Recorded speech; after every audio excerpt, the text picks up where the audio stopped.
and welcome to Martlet Games. My name is Sarah, and I'm the storyteller for this historical Vampire the Masquerade 5th edition chronicle, London's Bleeding, which takes place near Christmas after World War I. Thanks so much for joining us.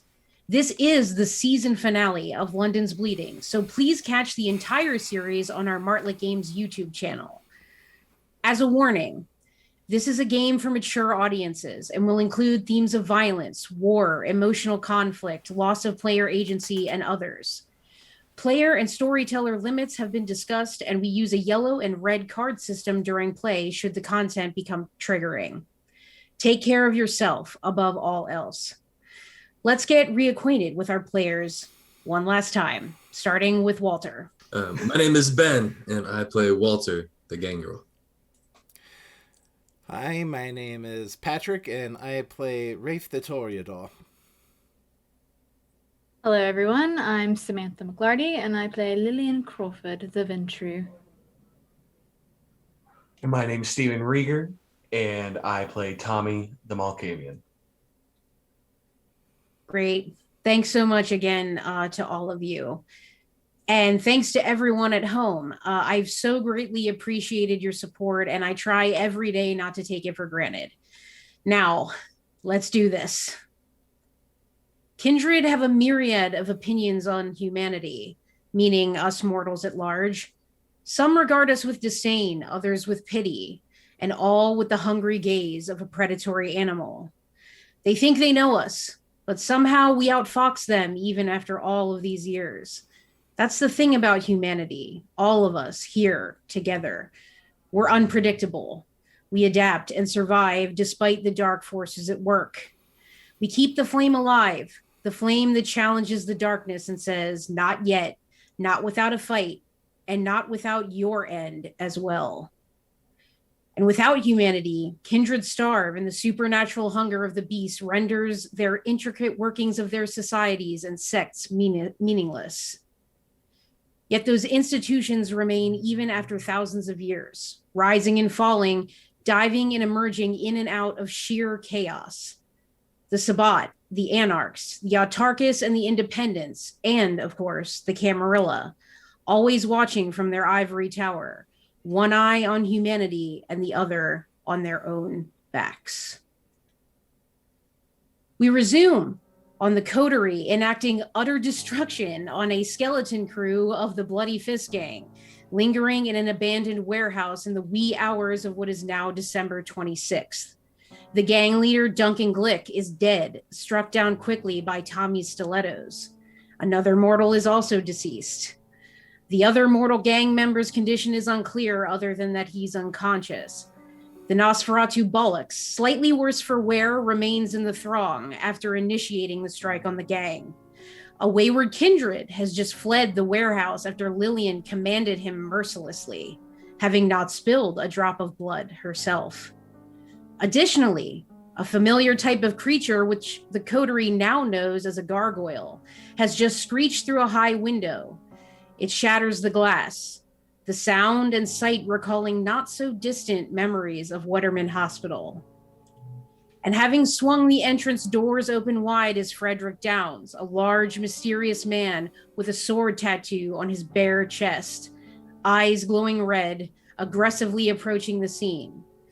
He opens his mouth to continue issuing threats. Downs' face suddenly seizes up, then goes slack. His shoulders slump and he falls forward. Sticking straight up out of his back is a long, sharp sword with a wooden handle, runs straight through Downs' back and into his heart. Standing in the place of Downs is a man holding what appears to be the other end of what was a cane sword. He dons a wool overcoat covering a black on black on black three-piece suit, with the only color being the red tie that pops in the center and the brass accessories that tie the ensemble together. He wears a stern look behind the small glasses as his eyes lock on your group. He looks a bit older than you all, though not by much. It's hard to tell. But what does come through is a pure feeling of power, age, seniority. The rest of you don't recognize this man, but you do, Lillian. You absolutely do. Because this is your sire. And he is standing right there in the doorway with calm purpose. Your enemy at his feet, like it was any other night. God's balls, Lillian. What exactly have you gotten yourself into now? Fantastic. You're here. Hooray. These folks with you, then? Is that not obvious? If you are not here with Lillian Crawford, I advise you to leave. And at that, yes, at that, Bollocks the Nosferatu obfuscates and presumably leaves the warehouse the way he came. And actually, upon the stick of Downs, the creature that came screaming in the window lets out another screech and flies right back out. Was that one of yours too? Just someone who knows when not to stick their nose into business. You have been making quite a ruckus. You know that, yes? I don't know what you mean. What could you possibly mean? Oh, please, Lillian. Absolutely bewildered. I don't. You have many admirable traits. Lying is not one of them. Never quite taught you that. You know, I would be inclined to agree with you. The truth always suits me much better. The What are you sheriff... doing here? The sheriff and the seneschal have informed me of the various goings-on that you and your troop have found yourselves in. And as previously mentioned, you, 1, 2, 3, 4 of you, have made so much noise that the tower saw fit to send me. And you know that's never a good sign. Obviously, we have it quite under control. You are not needed. Just look over at the bodies littering the floor and the glass broken. Again, under control. More or less. You do remember the traditions, right? Particularly the first one of maintaining the masquerade and keeping things under wraps. Oh, absolutely. That's why I didn't do a single thing here. I actually sent someone home to rethink their decisions that they have made in their life. How kind No of you. blood spilled. Not even a drop. From me, at least. This suits the rest of you, then. Come on, any of you. Pardon me, sir, but I feel like I've actually been trying to actively uphold the masquerade. I'm a journalist by trade, and I've been... Yes, I know. G.L. Yes. Thornborough, Yes. right? All Yes, right. Perhaps an introduction would be at hand at this point. I feel like there's been a bit overstatement of the facts, if I'm being honest with you. I would absolutely agree with you, Mr. Price. By the way, Allow me. Baylor. Yes, so... G.L. Thornborough, a.k.a. Wraith. Mr. Price, aforementioned. Walter Price. And, Mr. Price is fine. we'll see about that. And, Tommy, I believe, is the only name I could find on you. That is correct. That should be the only name you see. Well, you're doing a good job of it. My name is Baylor, and I am Lillian Crawford's sire. And Yes. as mentioned previously, I have been sent by the tower to confirm a few things and keep an eye on a few things because the eyes of the tower are on all of you with all of your recent actions and all of your pokings around. Well, we have been poking around, trying to solve murder cases and keep things under wraps. I dare say we've actually been doing the Ivory Tower a favor. Oh, We yes, you haven't- have. You have, absolutely. That is why I have put the other end of this into him as opposed to you. We actually appreciate it, believe it or not. But as mentioned, you're making a lot of noise. It didn't really take a whole lot to find out about the lot of you. Right, well, for starters, this was not our idea. It was, well, they're not currently around now, are they? Oh, that's right, you sent them away. And as far as what that was, the broken glass, that is what we've been trying to sort out, because that has been flocking around all of London, presumably killing doctors and other sorts. The gargoyle, yes, we know. Right. Now, and sir, we were upholding prestation. The Nosferatu involved with this provided us with necessary information to continue our investigation as signed by Sheriff Parr, and we were returning the favor.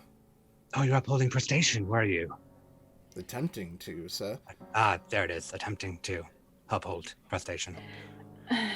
They're a little bit less, what is a good word for it? A little bit less discreet. Subtle, skilled.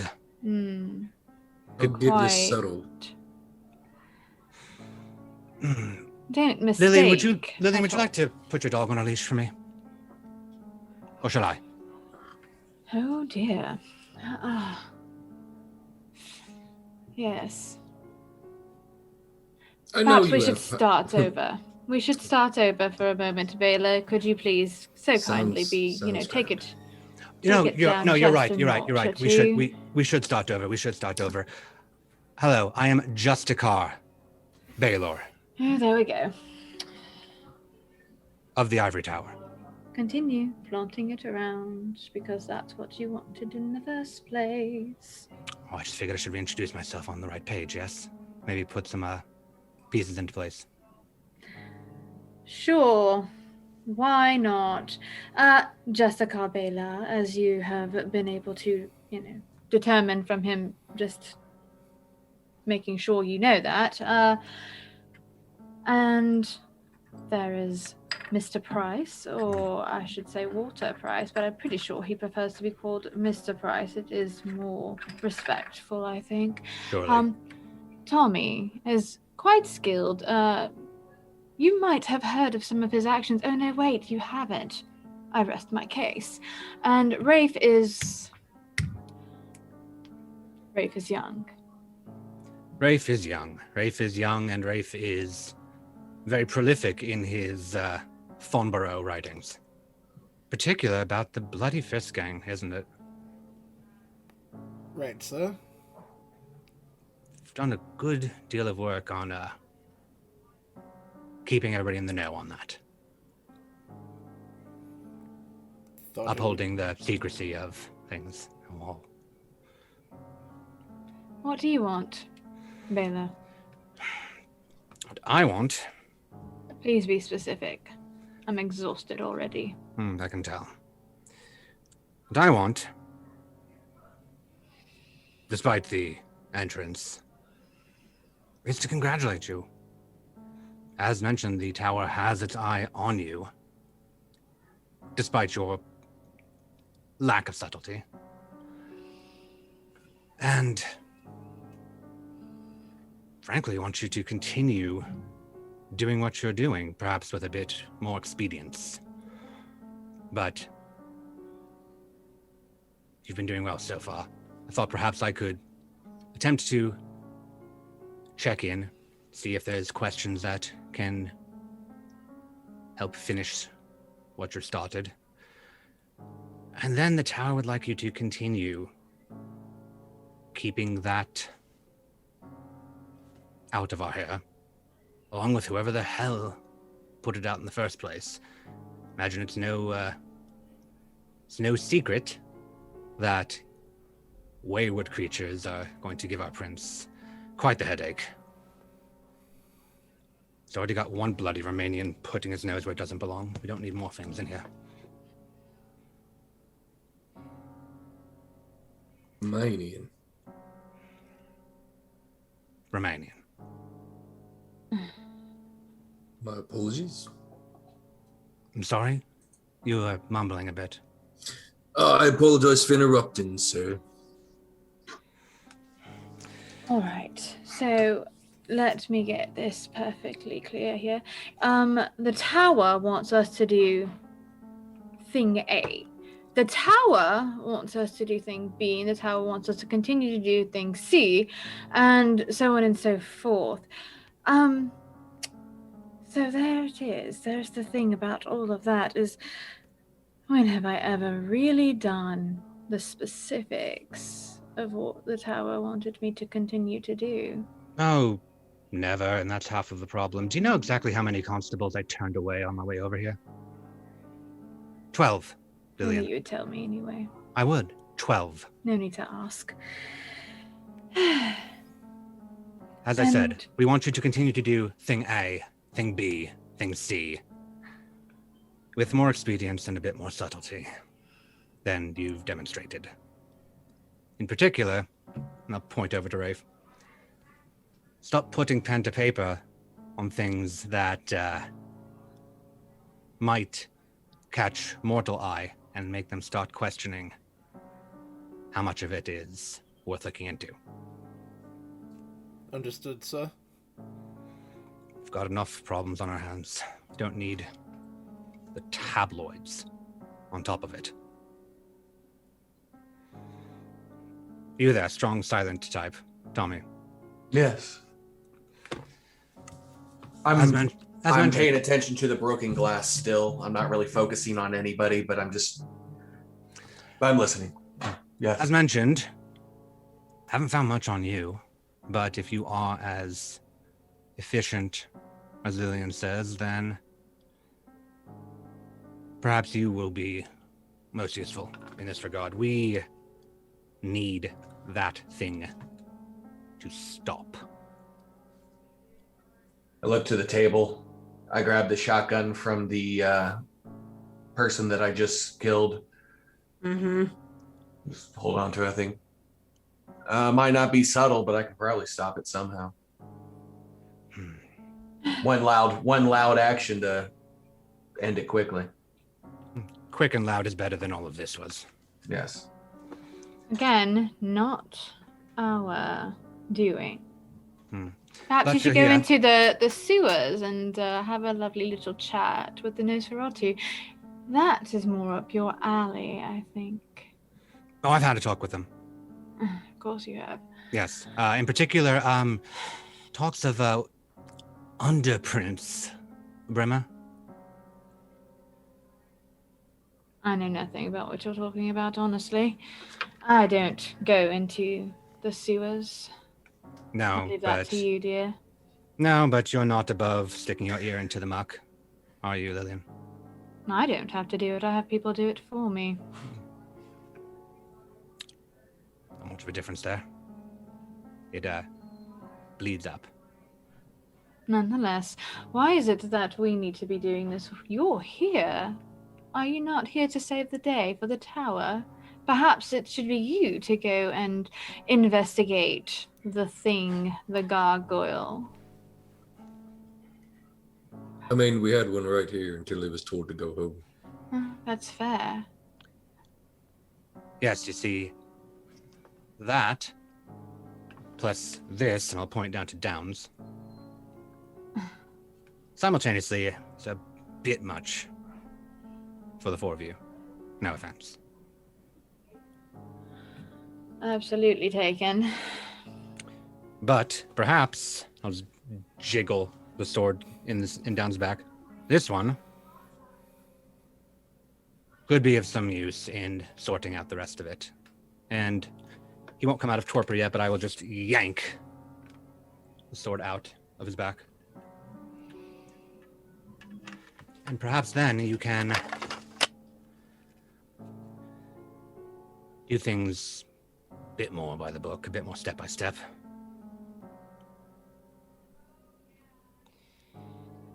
If we agree to do this, more so if I agree to do Oh. any of this. No, you misunderstand, Lillian. You've been volunteered. There is no agree. Oh. What do we know about this man? Pointing down to the fella. That'll be up to you to question him with all of your expertise. Do you have a name? Downs. Downs. He's down. He has humor. You find the information on Bollingsworth then? I was actually going to ask you, sir. I did send a ruffian around the place to look, and I haven't heard back from them, so I'm assuming that they're dead.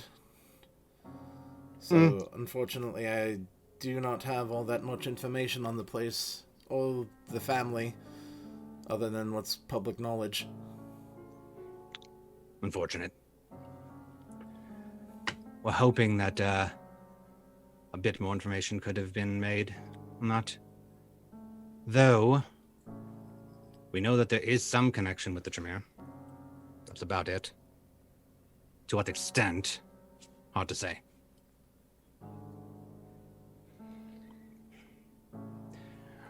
Right. Lillian, a word, please, before I leave you all to this. Do you wish? And she will walk over to him and go wherever.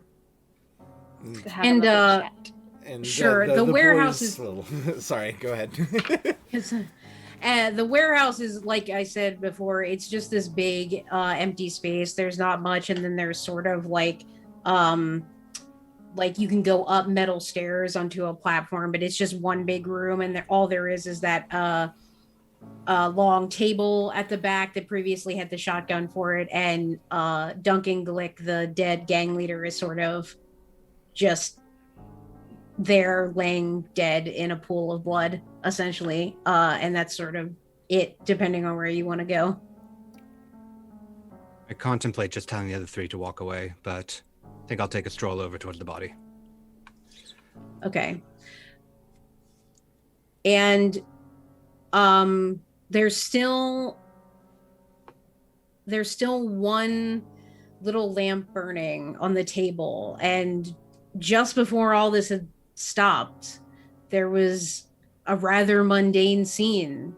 There was coins on the table, cards, cigarettes, where Duncan Glick was truly just kicking his feet up with his small little crew, assuming no one would be barging in on Christmas night. And Tommy, where exactly did you stab Duncan again? Oh, in the heart. In the heart, right. So he's there, and Duncan is sort of shorter than average, white, brown hair, had a flat cap on and suspenders, and sort of these lifeless sort of eyes. And he's just there, and Tommy is now in possession of his shotgun. You know, if you all were Anarchs, this would be a bang-up job. I like following rules too much. That'll work in your favor. Green jacket, gold jacket, who gives a shit? I think Rafe would actually probably take the boys off to the side while Lillian and Bela had their conversation. I start finding a way to get this body out of here without making it look like I have a body over my shoulder. Good luck. Specifically looking for like a sewer access or something from anyway, I'll figure it out. Okay, so wait a minute. You're picking up a body. Yeah, the fella Downs. Oh, okay. We're going to get him adjusted and situated. And If there's a cart or a car outside, we'll do that. But if not, we're going to go sewers. as they do, don't take him too far. I'll need to wake him up for you. Absolutely. Well, Just get them prepared. worried about getting them restrained before you do that. Figure that one out then. There is no car outside as it ferried Lillian's new friends away back to her residence. So the car is no longer there. In terms of a cart, I would say if you walked around a little bit on the perimeter of the warehouse, you could probably find like a cart if you just are looking to put Downs in there until he is awakened. Oh, we're not wakening him, and like it's for transportation only. Transportation only. Okay. So yeah, I will say you don't have to make any kind of roll to find that cart. And then let's focus on Baylor and Lillian having their talk first.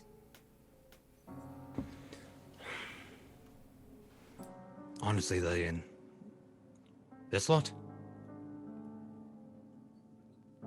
Circumstances sort of forced the hand.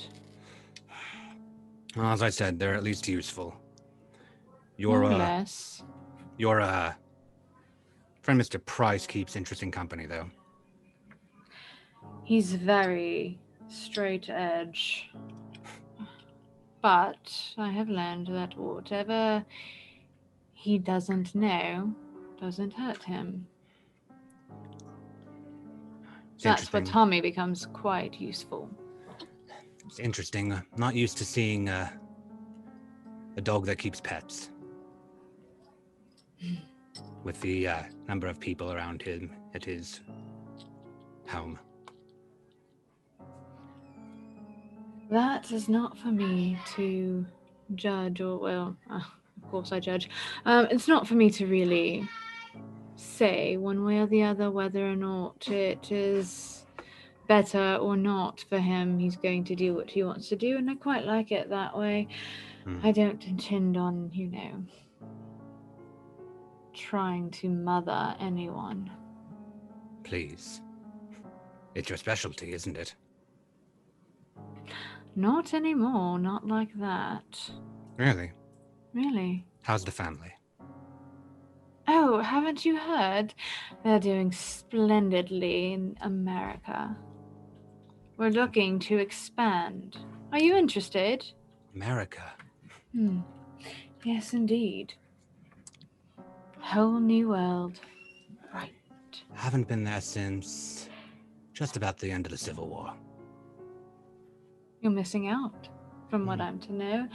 It is quite extravagant and perfect for our sort of kindred. Lillian, the tower wants you and your coterie Oh, don't say that. That's not what this is. It to is track circumstances. That's all. to track down this gargoyle because you've had first-hand experience with it. Oh,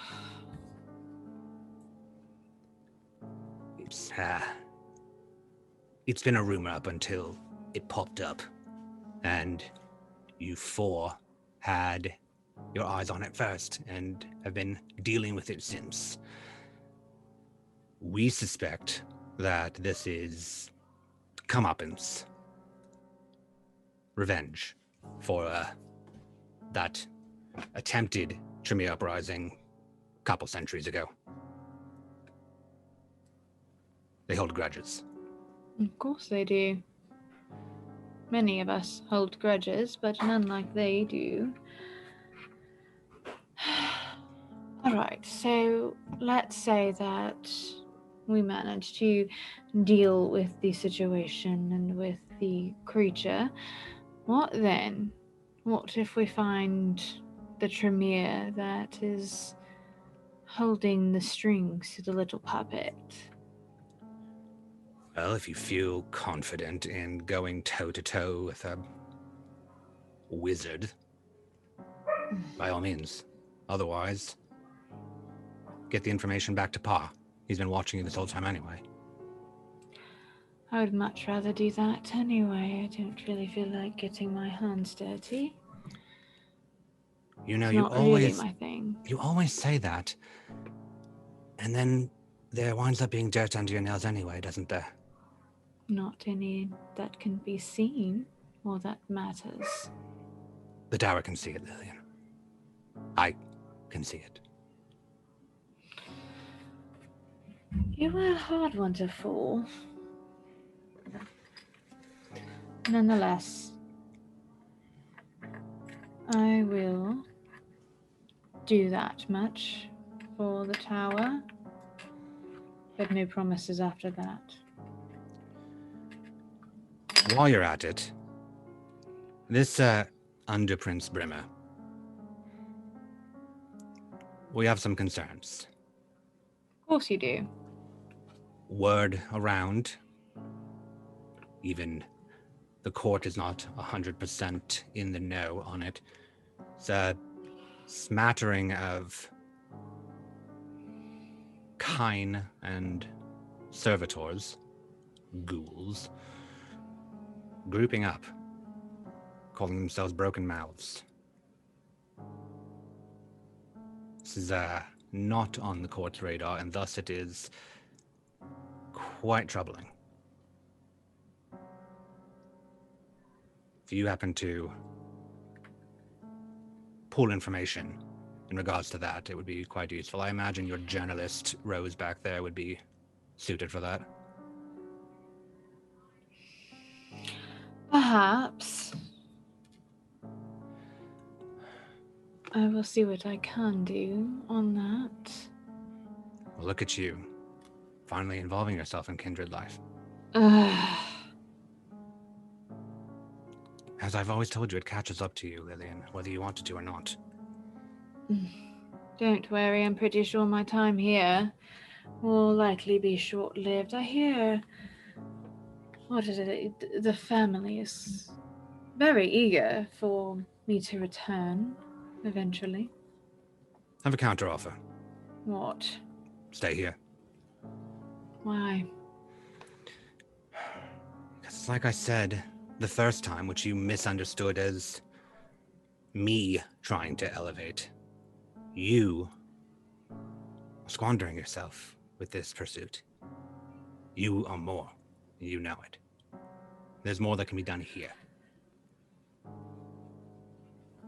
How is it that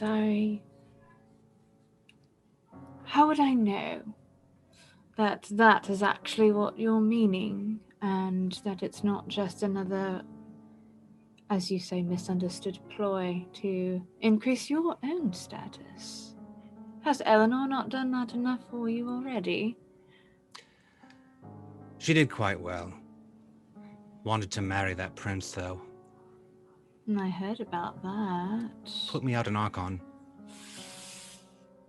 Looks like you misjudged her. Quite No, she a was bit. rather sore about that. No, I'm doing just fine for myself.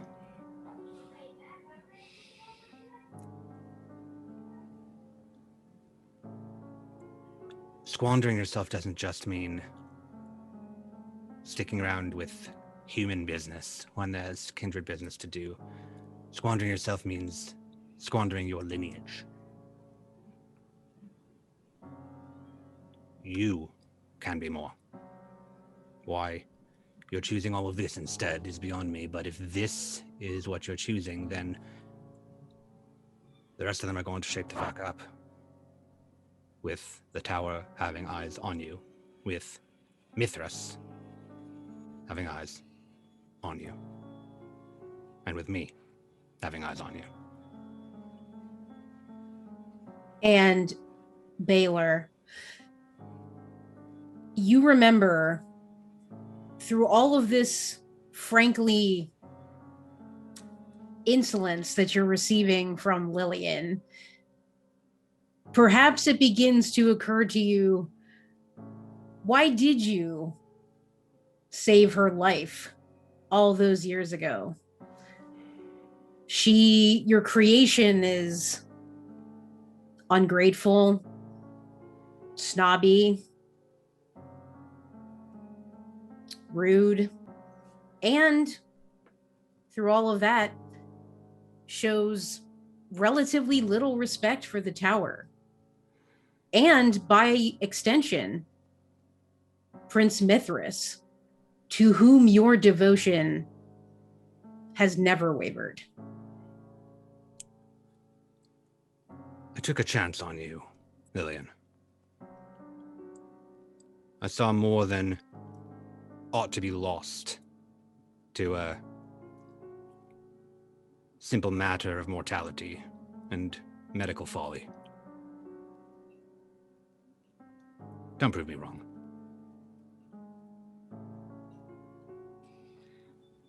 I will consider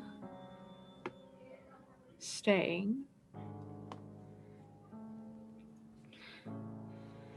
but it would not be for any other gain but my own. I think the more that you actually invest in your heritage, the more you'll find that there is quite a good bit to gain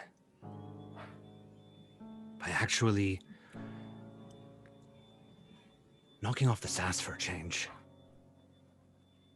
and participating. I'll keep that in mind for future events. Now then, you're all going to question Downs and Apparently. find this monstrosity that's giving us an absolute headache. Are you sticking around for all of this, or are you just here for this little part? I hadn't thought about it. I figured you were tired of my company already. Oh, that's not at all. I'm not at all insinuating otherwise. I'm just merely asking if you're going to stick around and continue to oversee whether we succeed or not, or are you going to leave? I'll stay for the bit with Downs, but the rest is on you. As I mentioned, one annoyance in the city is enough. And between you and me, Prince has his hands full trying to keep fucking Dracula at bay. We don't need a handful of wizards causing a ruckus as well.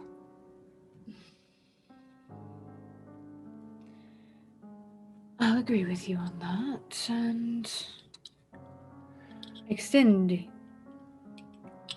I'm extending a bit of an invitation, I suppose, for you to have a moment with Downs, if you need. We'll see how it goes. Let's wake him up then. Before we enact that, what is there a little side conversation happening here with the boys? Right, so Rafe's probably been trying to look for something to tie up Downs with. I was going to say the shoestrings of his shoes, tie up his arms or tie up his hands. And Tommy is going to take his stiletto and slice the hamstrings of Downs. Hard to run away. Well, I would have just covered him in kerosene if there's any to be around here and just stood nearby with a match if necessary. I think that would be enough incentive, but whatever you think is... this is definitely more effective, I would say, but...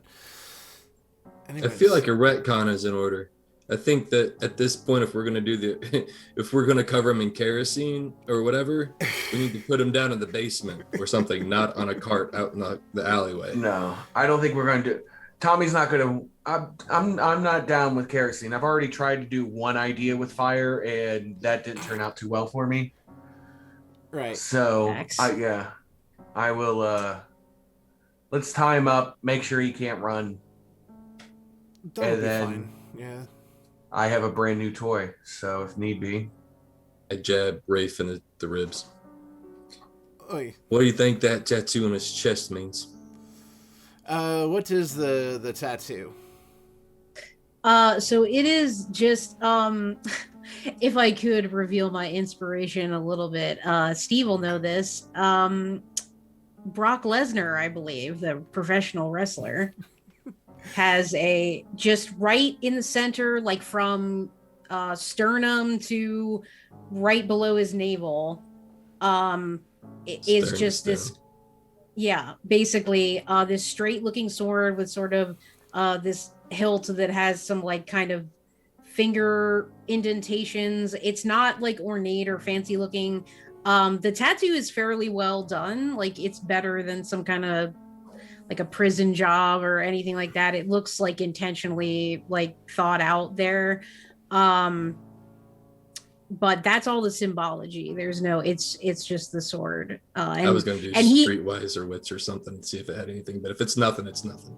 Yeah, no, that's not necessary. And he has a variety of other tattoos on his all on his arms, but those definitely look more rustic. None of them color, all of it faded, blown out lines. You actually, since he's kind of down now and you can get a good look at him, he actually also has some like on his bald head, which is very unusual. Like if I have the time, I will definitely use Streetwise or Occult or whatever, investigate to try to glean any meaning off of these. If I Go have ahead, the time. Brave. Well, just, I mean, looking him over, you could tell, I mean, he was a rough customer before he was embraced. Right, I've heard ink doesn't take after we've been tanned.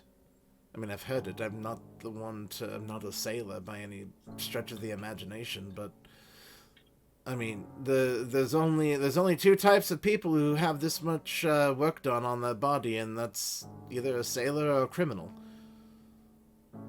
Well, it could at least tell you if he was in military or not. Oh, true. He's in a gang, so I'm guessing that he's not a sailor. Right. But no, by all means, roll away. I mean, I'm hoping for a miracle. There's nothing there. Okay, yeah, go ahead and roll Wits and Streetwise then. Okay. And 2 hunger die.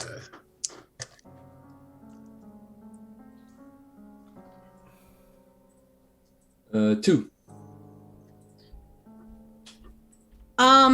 You would know upon closer inspection of the tattoos, you could probably deduce that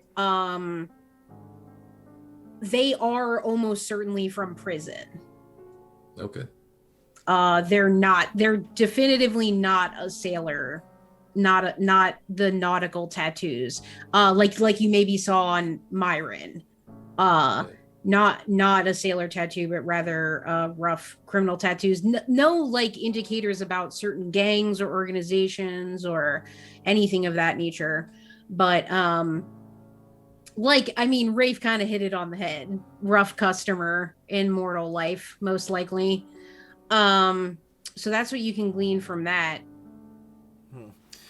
Right, and so after Rafe has assessed that Mr. Downs isn't going anywhere, I think he'll probably just kind of look in the direction that Bela and Lillian went off to.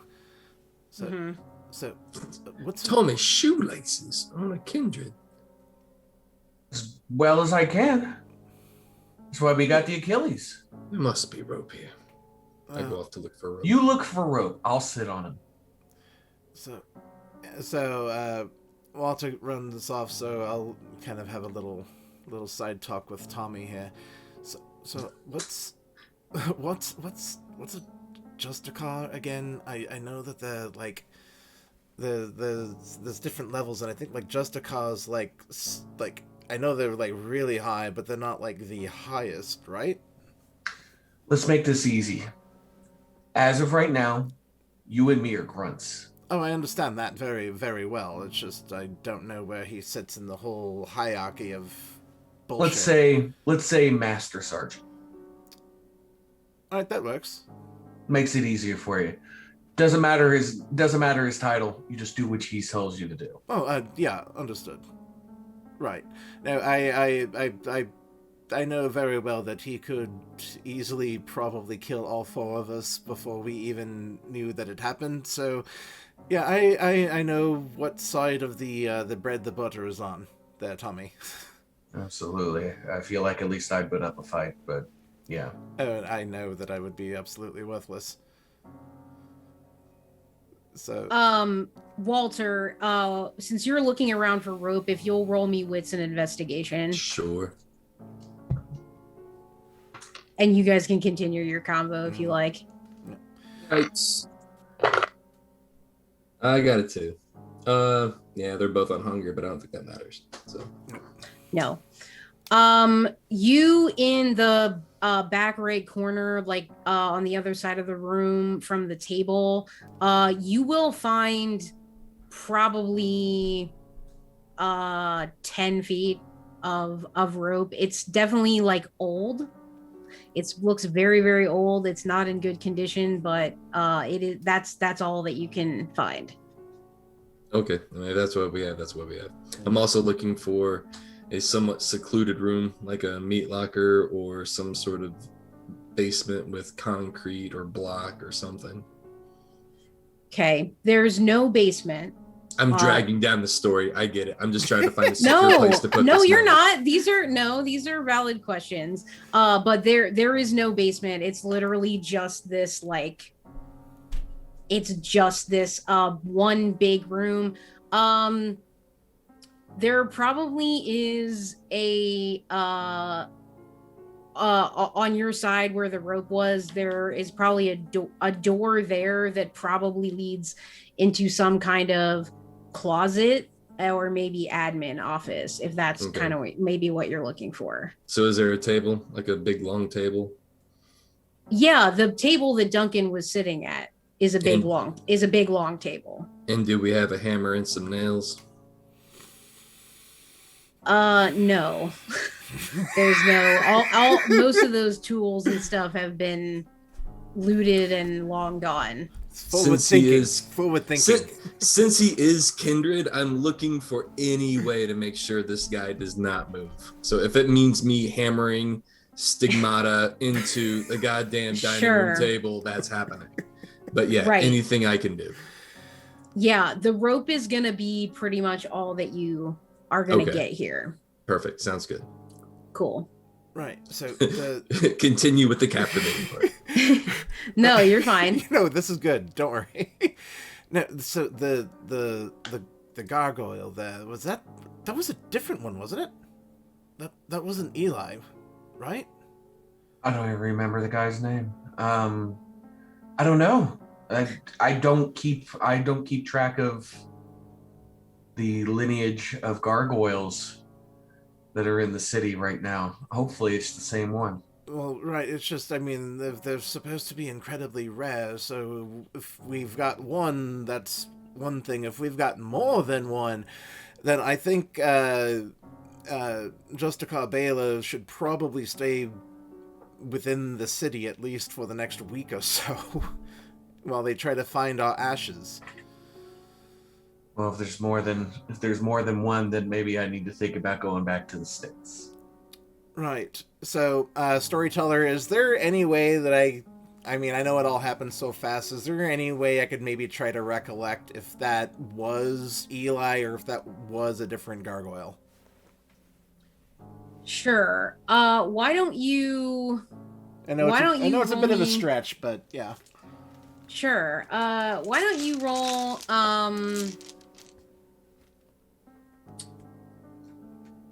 got no occult. No. Why don't you just give me a straight wits roll? Okay. At Hunger 2. Metagame Walter's disappointed in you both. Okay, that's understood. That is 1 success. Okay, 1. You will remember that you're right. It's not Eli. Right, because Eli but- had the anklet, and didn't you say that this one or did this one have anything like that on him as well? Like I think I would have spotted Eli's jewelry in particular. But Right. Nothing had been said about anything like that. okay. So on the 1, yeah, you'll be like, okay, it's not Eli for sure, but you can't, because it was so quick, you can't remember any characteristics or like why this one looked different potentially, but yeah. Right, but I can confirm infallibly that there is at least more than one gargoyle within London. Yes. That's right. Shit. Sorry. So I'm actually thinking that I'm looking at the window and I'm. Wait, did that one came? Oh wait, Tommy. We should probably wake up Downs right now. If there's that wasn't Eli. Let's roll him in. Let's get this taken care of. Maybe I'm gonna start hollering, Miss Crawford, sir. What is it, Rafe? Um, Can't you handle tying up a uh, man? no, you're. I'm not sure who could overhear me yelling, but no, your associate here would probably want to hear what I've just discovered. Come on, then, Lillian. Let's walk towards Rafe.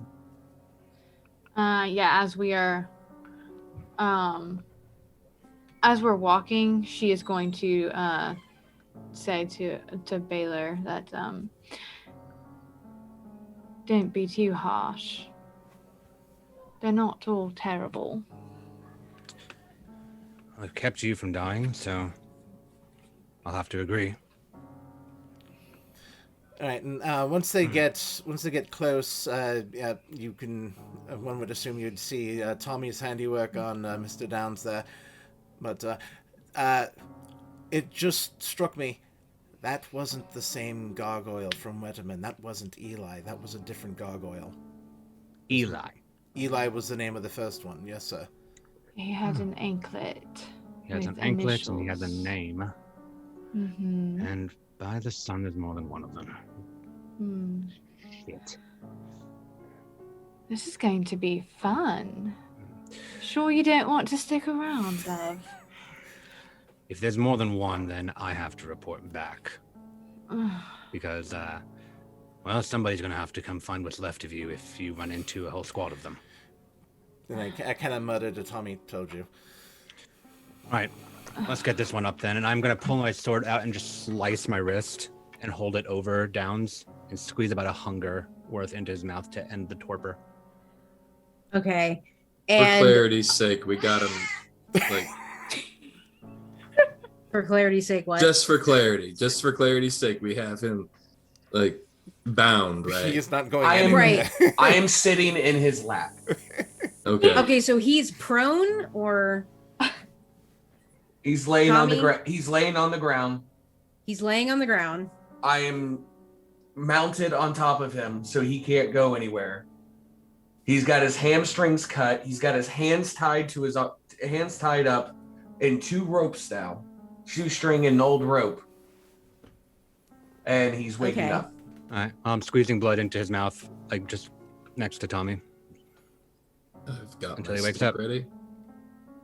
And Downs, like at first he's slow to move, and then he starts just ravenously, just like animalistically getting the blood and Wake up now. Fucking. Still Who are you? Didn't quite go the way you thought it would, did it? And he is sort of realizing these injuries, these myriad injuries that he sustained at this point, the sliced ankles, the stabbing through, and he's just like almost in a fog. Right. It should be like this. All right, well, you're going to answer these 4 questions.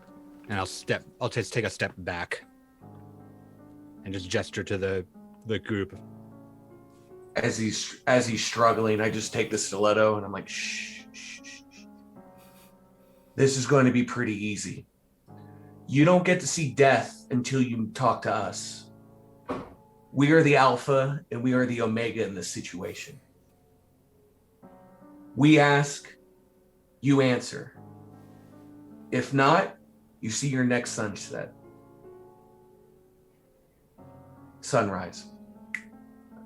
It's close, wasn't I? And I look at the crew. Okay. I look at the crew. I'm like, I was close, right? Right. Yeah, but you're Malkavian. We thought it was part of the act. I don't know. Good show. So I'm just gonna make a quick roll for him. All right.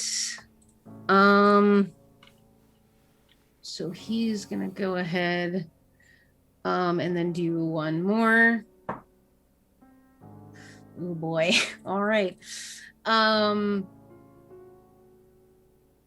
then you're going to all of the sudden. So how are his hands exactly bound? Behind him. So he's laying on his hands. Okay. Chicken winged, if possible. So he doesn't say anything for a second. And he's just taking these words that Tommy's in, these threats. And if you recall, this is a very large man. He's 6'4", 300 pounds. This is a extremely strong guy. And you can almost see the surge of supernatural power as he flexes his arms and he bares his teeth that extend like daggers, longer than regular kindred fangs. And you can see his body lift up as, yes, Rain? Sense the beast. Or sorry, Tommy. Sense Walter. the beast. Yeah. Okay. Let me get your, okay, so give me resolve and animalism.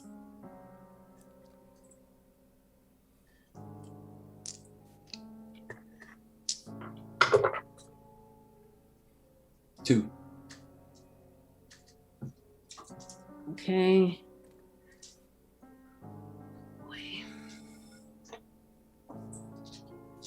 I didn't mean to interrupt, but No, you're fine. No. Walter How was many? like, 2. So as you already knew, this is a kindred. And his hostility level is rising by the moment. Probably about to reach its peak here. But on 2, that's all you're able to discern from that. Okay, so he's on his back and you can like hear almost this extending bone or cartilage, and as his hands come up, and Tommy, if you'll make a dex and athletics to stay on top of him. Okay. Sarah, as soon as he makes this, if I see that Downs is starting to kind of try to get free, after Tommy makes his roll, I would like to use Irresistible Voice Okay, cool. So that means that your dominate powers, you don't need his eye contact. They're good for your just with your voice. Okay, Tommy, you got 2. Let me make a quick roll for him really quick.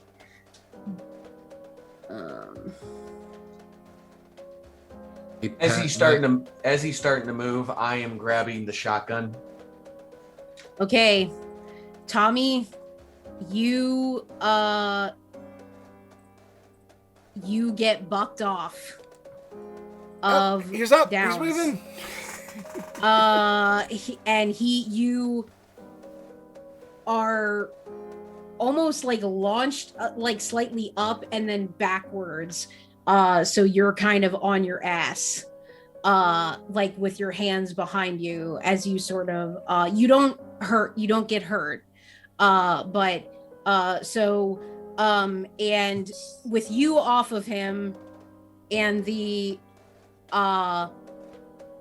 his growing claws essentially behind his back, he rips out of his hands. And then Lillian, you said irresistible voice. Talk to him, Mum. All right, that is quite enough. Stop. So which power are you using specifically? I think that it is going to be compel. I'm just looking at it real quick. You want compel? I think so, yeah. Okay, so that means you'll roll your charisma and dominate against his intelligence and resolve. That's a good dice roll. Come on, bud.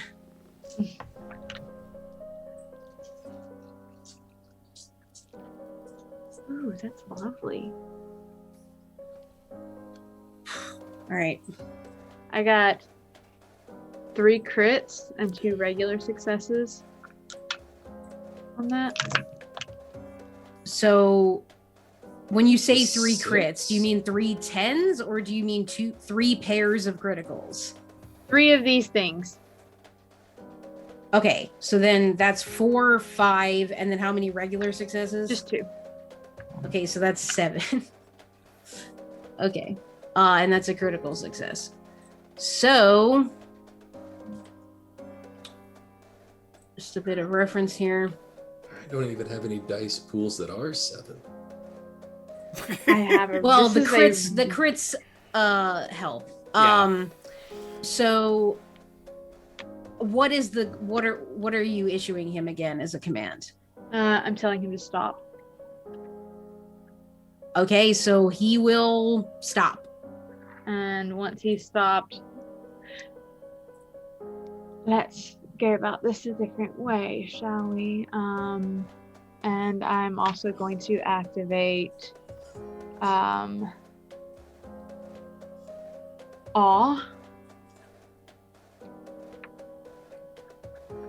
Okay, that's free.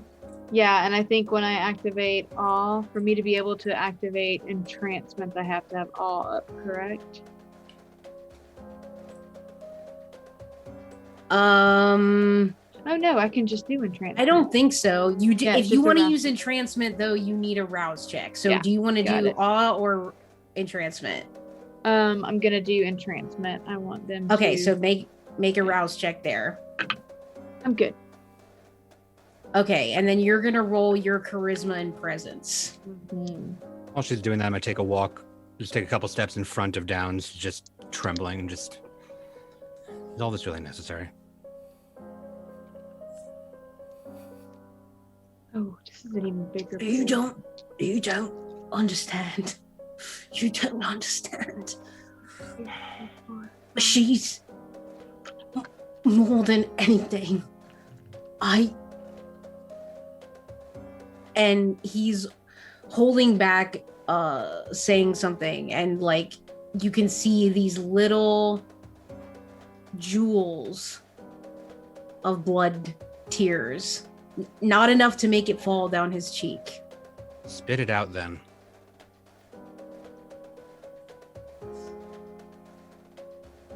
Too slow, I'm gonna slap him. I would. I rolled 7 again total. One of those was a crit. Okay. That's fine. So about the time Alrighty. that comes up, I just backhand him. Right. Right. Well, he got Let's to hit him. all take a moment, take a bit of a breath. Baylor, that's not necessary. Oh, did that hurt?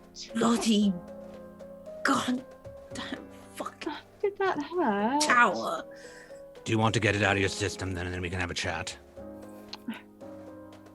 Baylor, seriously. No, he seems like just on edge for it. Please. Okay. And Lillian, with entrancement, he can't compete against that roll. So you said you had 7 total? Yeah. Okay. Right. So you'll basically, as long as you want it, have him in rapt fascination on you, and you'll add your presence rating to your dice pools in any social rolls against Downs in this scene. So So he's probably looking over my shoulder at Lillian while I'm jabbing at him. And I'm just like, I'm just gonna push his chin. Don't look at her, look at me. Don't look at, go on. Baylor, you said that we had to deal with this, did you not? Let me handle it. I get to the side. Of Downs. I'm like, pay attention to her. What do you want from me? Information, lad. Information. I want to know everything. Who sent you here? Where are they currently? And why exactly were you sent here? And to use a colloquialism I learned from Pat in playing vampire, he is having his mind rolled really badly right now. So he's just on, if he wasn't entranced by Lillian, he would probably have some kind of a mental breakdown at this point because of all that's going on and these figures and the he's basically been abandoned at this point, so he is rapidly just like losing his will. Despite that, he looks down and he smiles. Soldier. I'm not a soldier. I ain't never been a soldier. So what are you?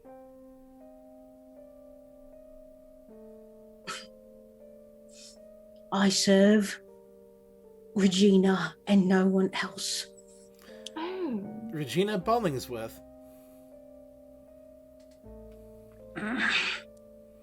Oh, Just blink once if it's a yes, and I blink struck twice a if it's a chord, no. didn't I? I struck a chord. Rafe, Yeah, oh, sorry. congratulations, you did a thing. Okay, give me a moment. And he's still The man hurts one feeling, at, and now he thinks he's top dog. and the jabs and the insults that you're throwing his way probably are stinging at his subconscious, but he's just so focused on Lillian, just completely wide-eyed. You do see these little jewels of blood tears start to drop, and he'll continue speaking. I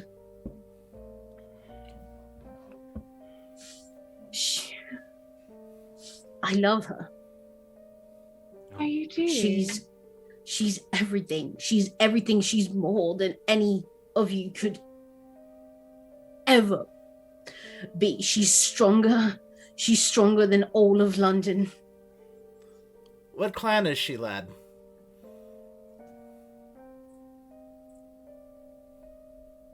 Come now, darling.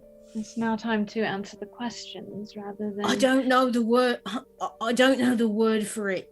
Tremere, wizards, does she do bloody magic? Is she a witch? She's not a witch. Oh, She's a I mean the- goddess. The She's a best goddess. She's a bugger. god on earth. Right, yes, definitely goddess. Understood. Nobody meant anything Does she pejorative. Does she use magic to make things happen? Yeah, if that's what you call it. Right. Yeah. Is she at her something home? like that. What was it? The Bollingsworth estate? Out in the country. It's far away. It's not here. No, I believe who was it again? Eli. Eli mentioned it. You see, he understood that Bollingsworth and I were sort of the same cloth in a way, and perhaps quite good friends once or twice. And he feels such a impotence at this moment as he's got these extended claws, but he can't seem to do anything because of how enraptured he is by Lillian and the powers. Why is she Of her trying to blood. hurt us? Like, what did we do to her? She doesn't care about you. Well, what does she after? I mean, I would love to try to help if I could, but I sort of need to know what it is she's trying to accomplish so that I can do so and not continue to find, myself and them, of course, in quite peculiar situations such as this.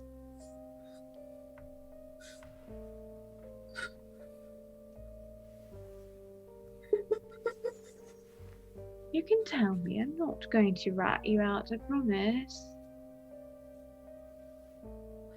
I don't know the whole scope of it. I don't know that. She found me. Mm-hmm. I was left for dead. I broke out of prison and I was in Germany, and they found me, and some of the other, and Fliss found me, and then she took me back to Eli, and I can't live without her. I don't know what I don't know what it all is. I know something long ago. All of the people that she loved, they were destroyed, and It's a revenge plot, is it? Can't say I blame her. I understand. it's not revenge. It's righteous. No. I completely understand. Poor word choice, I assure you. If you don't mind, I would gladly let you go. Would love to return you to her. I'm afraid you can't really walk so well. If you wouldn't mind telling me where she is, don't. I can help you. I can take you to her, and perhaps I can help with this righteous cause that she has. Lillian, what about that one location that we found that we couldn't enter? You remember the one? Yes, right. The building. The glass Right. factory. The glass factory. No. The one. The building. Oh. Remember, Lillian slapped me. Oh, right. Yes. Yeah. Hmm. I don't remember the correct address. Out of character, I have no clue what the address was. I'm trying to think. It wasn't far, right? Oh, okay. I'm back with you. I know what you're talking about. So are you trying to explain this location to him, or? Yeah, as soon as I remember the address, I'd be like, "Oh, does that ring a bell?" Like the house No, near the she park. doesn't give me. She doesn't tell me things that I don't Alright. need to know. And everything in the past, she You're doesn't supposed to tell me. report I'm back. just not. I'm nothing. No, I just- don't do that. You aren't nothing. You are quite helpful. You're helping her right now by telling us what we need to know so that we can help her continue on her righteous cause. You have to report into her, I'm sure, at some point. Where were you supposed to be going so that we can get you back then? And he, again, it's just like his body is begging to launch. It's begging to strike. But he just can't. And he looks down again, just briefly, and then goes right back up to you, Lillian. And he starts to make some noises, and you're not sure if he's laughing or crying.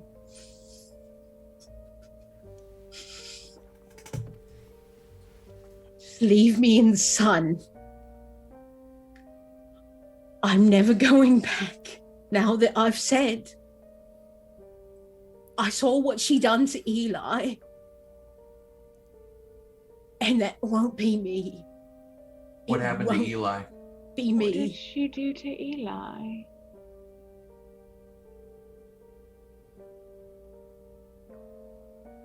She left him with Demeter. Demeter. Who's she? No, Demeter is a man. He's He? from the Eastern Bloc. Like, About 3 feet tall.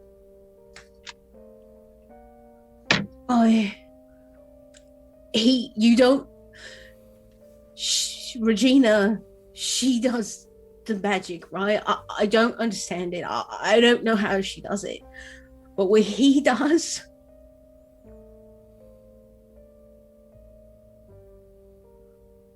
even I know that's not right.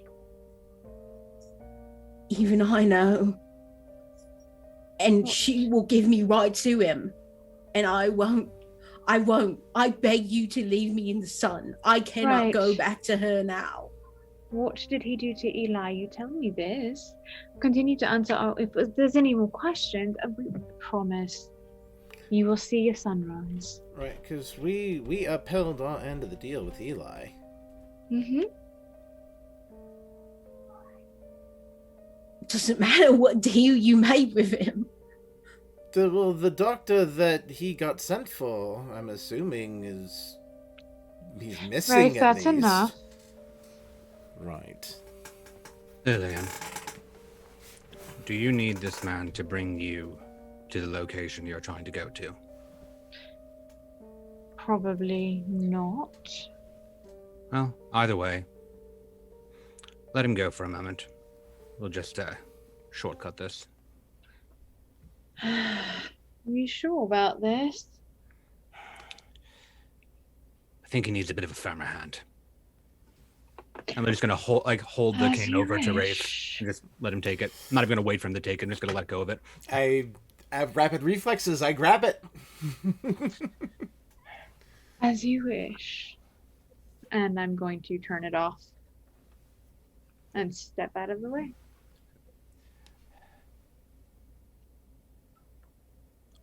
Come on, then. And he lets out this wail of pain, sorrow, fear, pure hatred, and lunges at Baylor with his claws and teeth, just in a frontal assault.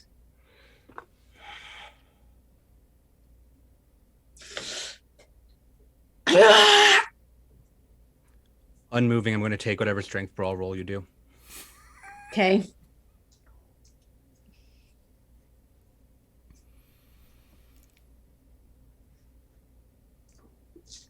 I've made a rouse check and I succeeded. Oh, Frederick. Oh, Frederick.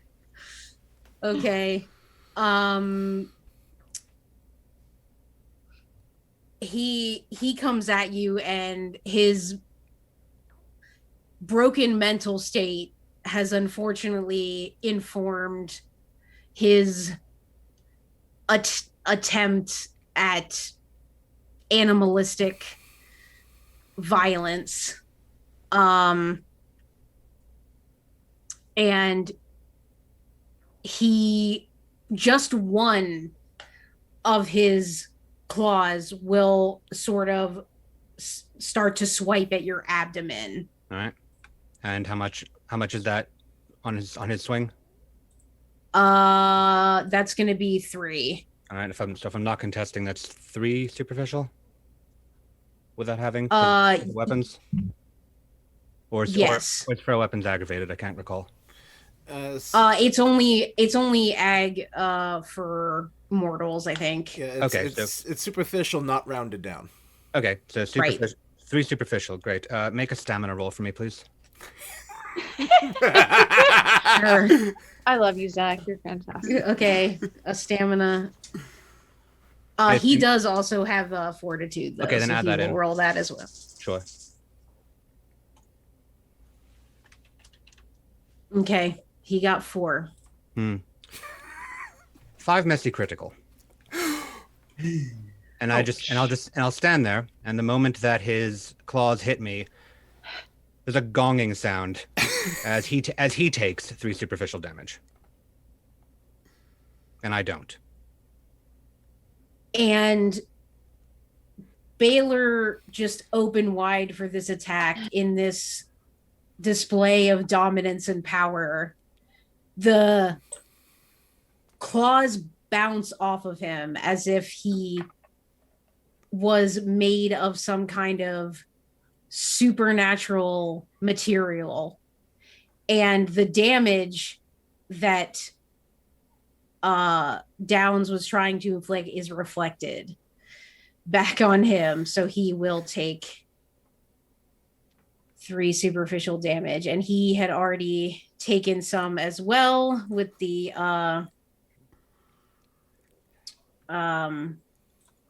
I'm just calculating how much damage he has to him now. Mm-hmm. He just knocked himself back into torpor. I'm doing some quick addition here, people. Okay, I mean, that's very feasible. He just did that. Right. Shaywall.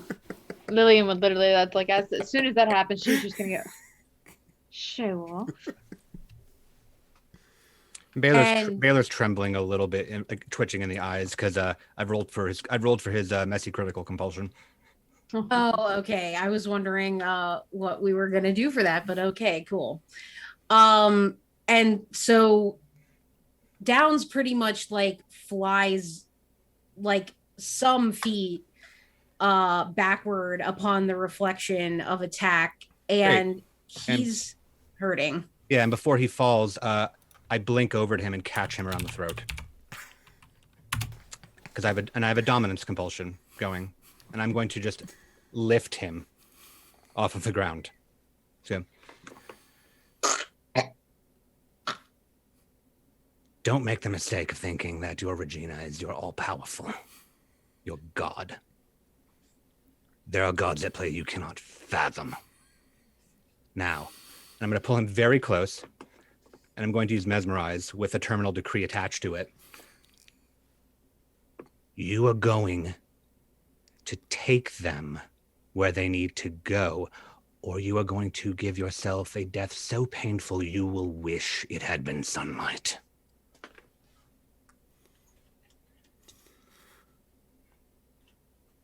Are you letting him go with that? I am. Okay. On a 7 success Mesmerized with Terminal Decree. I'm just dropping him. And he crumples to the ground like a toy, like a kine. And that'll end my dominance compulsion. I'll just gesture over to Rafe for my cane. And I hand it over to him without a word. Do you feel better now, darling? That you have much. He's all yours then. I have a report of multiple gargoyles to bring back to Mithras. Before you go, I've thought about it, and so long as, I don't somehow manage to meet my death, I'll stay. You're making the right choice. We'll think about that. I'm gonna nod to the other three and just start to walk. And it's to Lily, I'll say, you're making the right choice. You have the blood of kings in you. And I don't just mean the Ventrue. I'll go out the door. And it is with that we will take our intermission, folks. Get your stretch, get your water, everything you need to do. Thank you to our special guest. We'll have we'll have some extended information about him at the end of the episode. But yeah, get your stretch in, and we will see you very soon. Welcome back to Martlet Games. Hope you got a stretch in, got your water. We're going to pick up right where we left off. Baylor, the Justicar, and Lillian's sire has exhumed, having thoroughly dominated Frederick Downs, the aggressive and hostile kindred that had entered the scene at the beginning of the session. And Frederick Downs is now a limp pile on the cold floor of the abandoned warehouse. His mind has been eviscerated by Lillian and Baylor. Tommy has slashed his heels, and he had attempted to bind him. He has sustained damage, fairly heavy damage at this point, physical and mental. So he's laying on the ground, and surprisingly, he's like completely still. And it looks odd. Maybe not to Tommy and Lillian, because they've been dead a long time. But it almost seems strange to see him completely still and not shuddering for breath, not crying out, not heaving sobs, but just still, pretty much covered in blood, thrown to the ground like a rag doll. Strange feeling for a kindred, I'm sure. All right, then. So Go over and try to rouse him.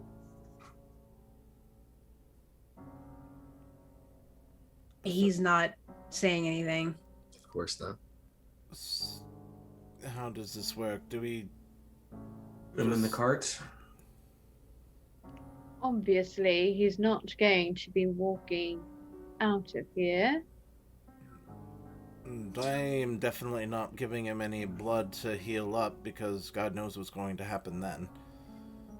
So let's regroup a bit. Just figure this out. Where are we going now? He's going to take us to where your Brandyberry enemy lives. Is that what we're doing? All right. So apparently, what is it? He's supposed to be essentially reconnecting with Regina. That was her name, right? Regina, Right. that sounds Right. familiar. What was the other name again? It was Demeter. Demeter. Yes. Demeter, the 3-foot fella. Right. It's a meter. It's I'm back with you. I would like to remind this group of kindred that it's getting quite into the wee hours of the morning. So we're looking at it's 3 a.m. or so. Sunrise is at 5:08. So all right. perhaps what we should do, since he's supposed to take us somewhere, perhaps instead of him taking us, we'll make a little bit of a deal and tell him to draw some map or give an address, and then we can prop him up somewhere nice and cozy, and he can wait for the sun. Or you can rip out his heart. I really don't care one way or the other. Well, what? I mean, we can't do too much more tonight. But what, at the very least, what if we have him take us where she is, and we come back tomorrow night and settle business then? Get this thing out of the way now, so we don't have another loose end that we have to worry about later. What you all do with him after he's taken us where we need to go, I don't want to be around for that part of it. But we could at least get this done so we can start fresh tomorrow night with more time to do what we need to do, even if it is just skulking around and casing out the exterior. I'm still confused. Do we need this man walking around or not? We need this man to tell us where Regina is. That's Okay. the only thing that we Lillian need is right gonna now. lean down, and he did you say he was unconscious? No, he's not Yeah. unconscious. Okay. Oh, I thought you said he was non-responsive. No, he's Okay. just not. He's Well, just he's not not- responsive. He's catatonic. Okay. No. So Lillian like will kind of kneel down and just to look at him, and she's just gonna be like, all right. So you're going to tell us how to find Regina and the other one. I can never remember his name. Why is that? Nonetheless, the one you mentioned earlier that you're afraid of, the one that did terrible things to Eli, you're going to tell us. Yes, that one. You're going to tell us how to get there, where we're going, what to expect once we arrive. And if you do so, and it is up to my specifications of knowledge, then I will kindly prop you up wherever you like and leave you. Whether you find the sun or find Demeter or not, that is your decision at that point. Do you understand? Yes. Good. It's far. It's outside of London. Mm-hmm. Specifics, It's- love, we don't have all day. It's the Bollingsworth family estate. The country manor. Mm-hmm. North of here. Far north.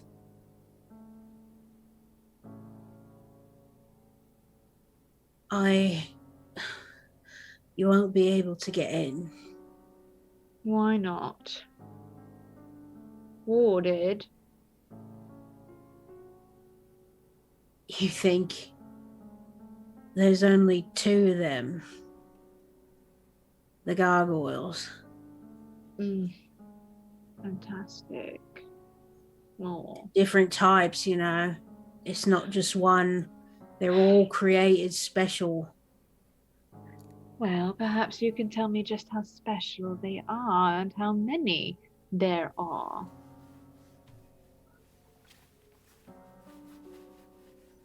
How Come now, many darling, don't be there's- shy. Well, I don't know how much longer Eli is going to be around, so not counting them, it's at least 5 more. Shit. Different types, like I said. You don't understand. You know how. Do you know how they come to be? No, but you're going to tell us. I'm not allowed in a laboratory. I don't know the specifics. what I did, I'm just going to tell you. Like I said, you'll leave me for the sun, right? That is the agreement. Am I there? You didn't take Yeah. him off anywhere. Okay. Yeah, you're all just standing around him, I'm assuming. Mm-hmm. I embrace the fucking idiots in the bloody fists. Some of them here and there. And I give them to her. I don't tell them nothing really about what it's like to be dead. I don't tell them. And then, soon as I can, quick as I can, I take him back to the manor and then give him to Regina and Demeter. And you should hear the sounds come out of that basement. I thought I'd seen it all. I mean, I was in prison all my life, really. I thought what else could I see? I saw a man's brain smashed in. Saw people hanging, swinging when there ain't no breeze in a box with no windows. But ain't nothing like what I heard out of there, but it's not my business and she don't need me to know. So, like I said, I love her. I never loved anyone. But she's special and I was going to be there with her once this was all over. No more gargoyles, no more embracing, no more gangs, just her and I. That's what she promised. What is the end game here for her? I mean, you already said it, didn't ya? Revenge. But you were very adamant that that was not the case. It was, what was it? You said righteous. It is. I can't pretend that revenge doesn't describe it, but it is Who righteous. Exactly? She's going to make everyone stronger. Uh-huh. And then she rule London So she deserves. She wants the princedom, then. She no longer wishes for Mithras to be on the proverbial throne. It's her own. It will be her own throne, her own methods. It won't be none of the fucking bullshit societies. Like, I mean, I don't know him. I've been just with her, but How long have you known her?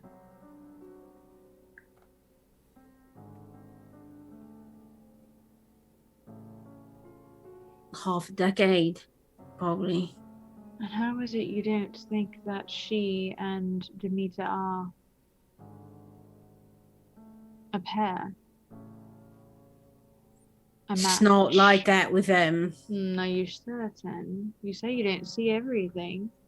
And what I'm beginning to wonder is if perhaps you weren't nearly as important as you thought you were. After all, she sent you into a lion's den and you didn't even realize it. And upon you saying that, this sort of defeated demeanor, he almost gets this like shot of energy for a second and his eyes go wide again. You're wrong. She No. wouldn't lie to me. But she would give you to him to do what he pleased with you. So she loved you enough to sacrifice you? Send you off to be whatever it is those screams are. So terrifying that you want to be left in the sun instead of go back. You That's spend love, is all it? your time biting street rats rather than by her side. Hmm. Yet she's cozy with Demeter in that lovely little manner all the It's time. not like that with them. It's Ah. not. It's not the same. It's different with us. It doesn't matter now, does it? Does she tell you she loves you? Yeah, she said it a few times. In 2 hours, she would have loved you. You're bonded, mate. You're blood bonded How to it works. It's not love. It doesn't matter. It goes beyond that.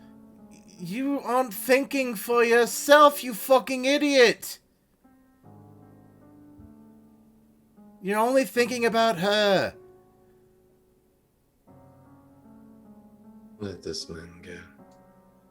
What does this have to do with doctors?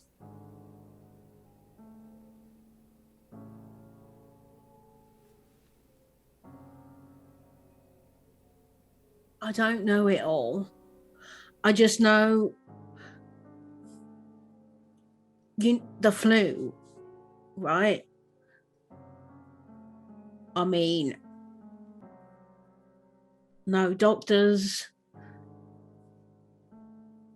The mortals die of the flu. Starts in the East End.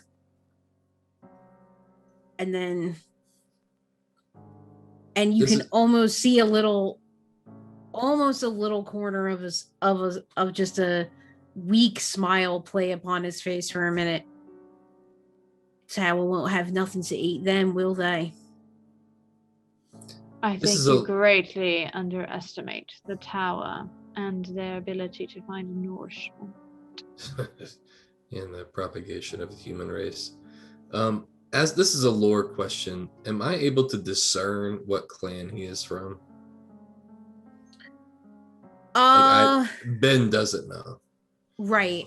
So a higher roll on your sense the beast would have maybe told you, but I would say that between the experience of all of you and the fact that he had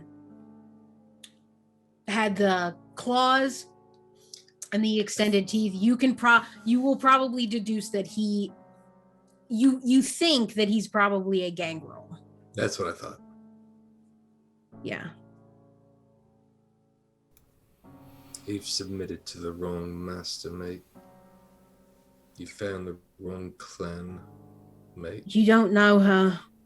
We will introduce you to the sun for the shame you've brought on my clan, you simpleton.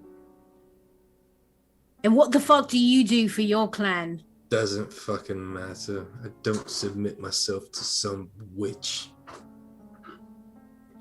Let's not start the witch trials and all that, please. That's not nice, not polite at all.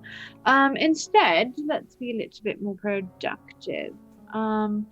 So, no food source. Tower won't have anything to eat. What would you eat then? She always provides for me.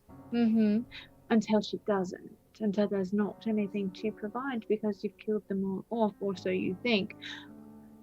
What would you do then? Wither? Starve to death? Would she give you to Demeter to play with? And you can tell, all of you, that you're not necessarily getting him to like reconsider his allegiance here, but his heart is breaking. I would like to attempt something. Okay. I would like to I would maybe like to try to use Obeah on him to see if I could maybe help give him a moment of clarity, but I'm worried about this interfering with the dominate.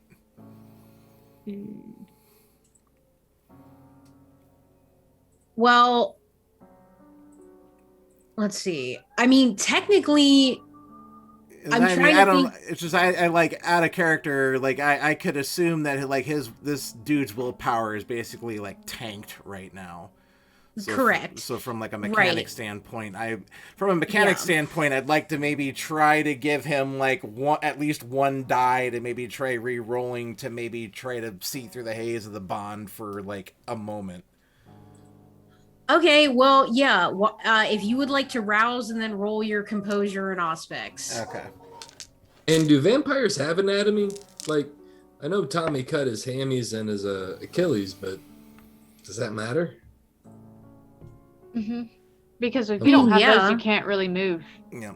Okay. Yeah, for a bit, yeah. Now, And and he's not in a position where he can heal the damage right now. Like if it was like he got away and he could like rouse and feed and heal the damage, yeah, he'd probably be fine. But that he's not in that position, so he can't heal any of this damage he's sustained, which right now is his whole entire health tracker. Mm-hmm.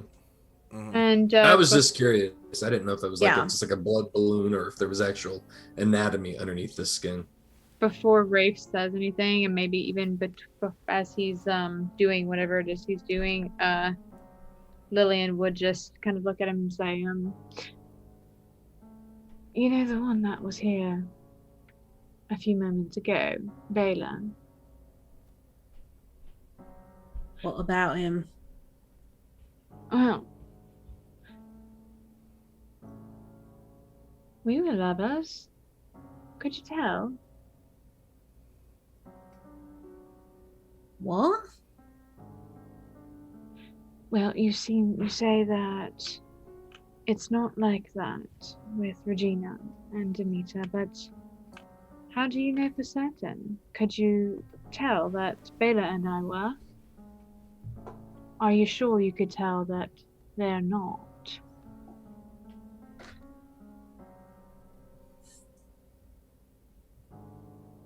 It's a tricky It doesn't thing, matter isn't what it? I say.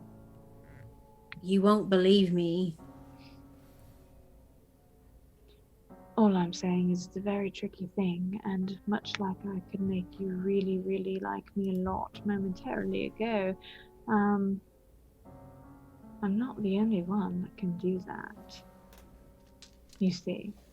And there are others much like Bela, who are much stronger and have had lots of time to perfect those skill sets. And if Regina is as goddess as you say she is, I can only imagine that she's had plenty of time to perfect those. So perhaps it would stand to reason, if you can even fathom a reason at this point, that you can't see what she doesn't want you to see. She never had to use those powers on me. She saved my life. Did she offer you drinks? Did she prepare things for you to drink? Yeah, like I said, she provides. Are you for familiar me. with what happens when a kindred gives their blood to another kindred? Whether they know it or not. Do you know what happens then? Like right now, if I were to give you a bit of my blood, or if I were to call Baleb to come back and have him give you his blood, do you know what would happen then? It's very high odds that your loyalty would shift. And you would have really no choice but to love and be completely loyal to either myself or Bela, depending on which one of us did it. Or Mr. Price, for that matter, or Tommy. No offense, Rafe, but you're far too young to break a bond like that. I wouldn't want to do that to anyone in the first place, Mum. Do you understand what I'm saying to you? You think one thing, and considering how worried, how concerned you are that she's just going to give you to this Demeter. I'm not an expert on love, but I couldn't fathom giving someone I loved over to a monster, or someone who makes them, or someone that I know is going to cause them a great deal of pain. And that is the angle that I would like to attack with my Obeah roll, which Okay. I did fail the rouse, but I don't think it'd be a good thematic fit right now to have the beast. Yeah, railing we'll in skip his the ear. voice. Yeah. We'll skip the voice. And you said that was charisma and aspects? I believe that's- No. or that was... That's composure Oh, and composure aspects. and aspects. Yes, that's right. That is not a good roll for me right now, actually. Well, In the meantime, just imagine Miss I'm trying. Crawford berating you. Yes. Right. yeah, just make it up. Mhm. I'm giving you 9 kinds of hell right now. In your head. I got 4 on a messy crit. Okay, sure.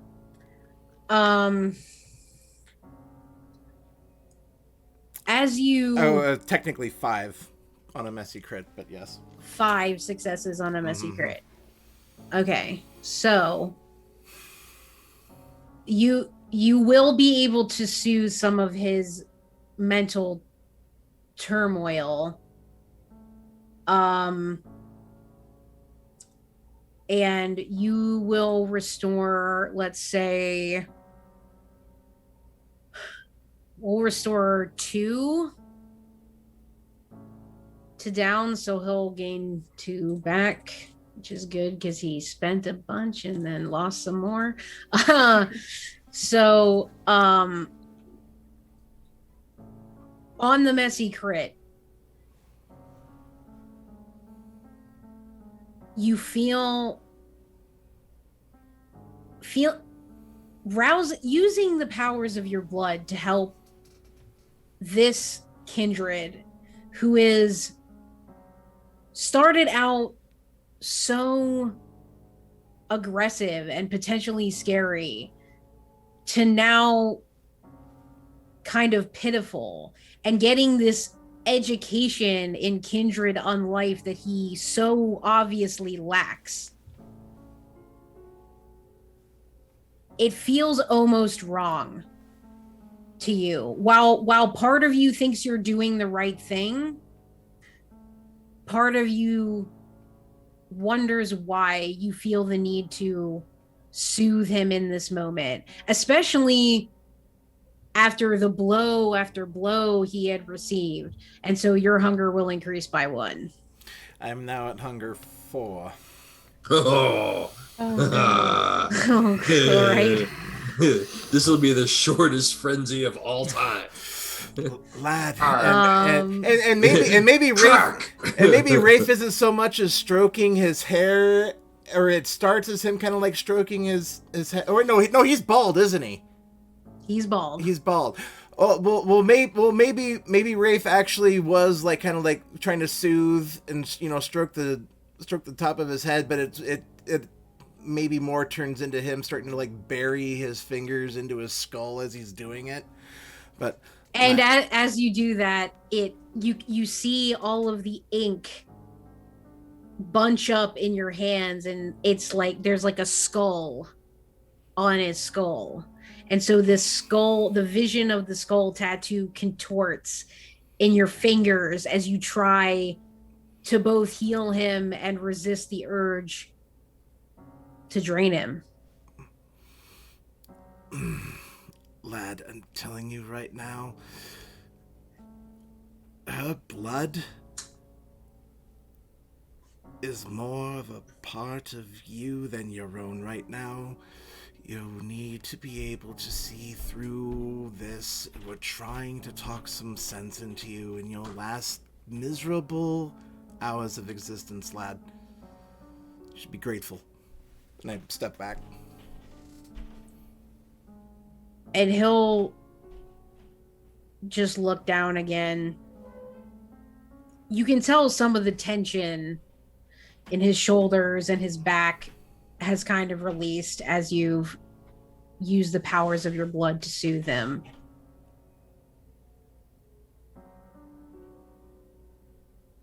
I don't want sense. I don't want anything. I just want her.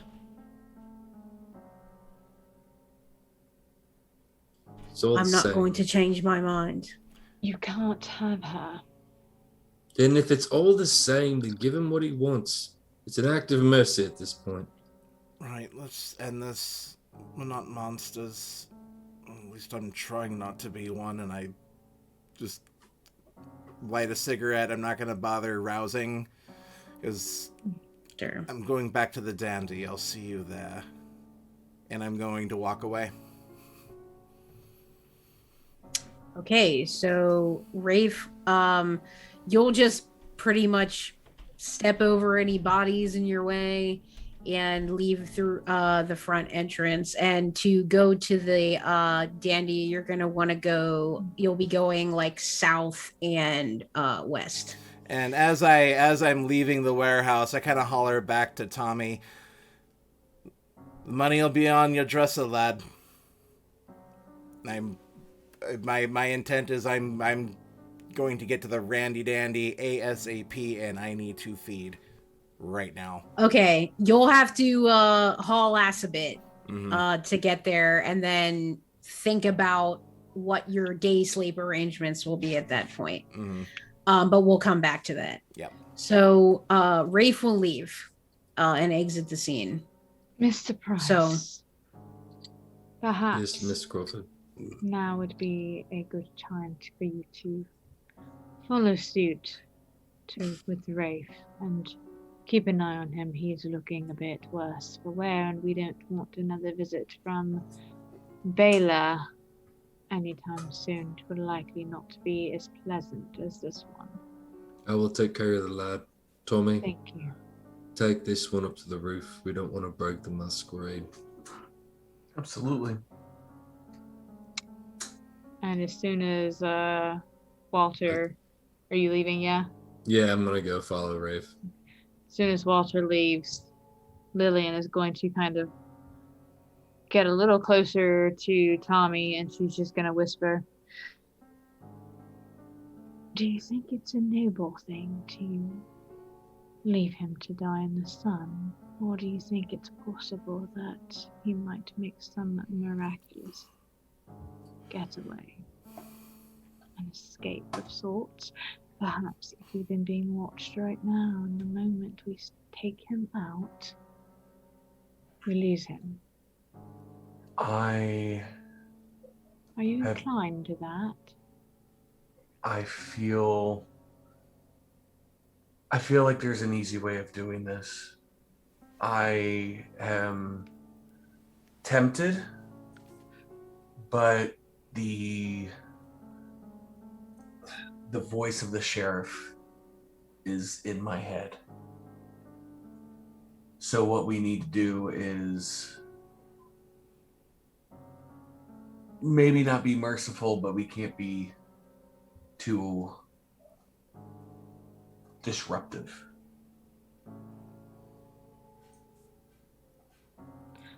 There's a lot of deceased individuals because of all of this, and there will stand to be more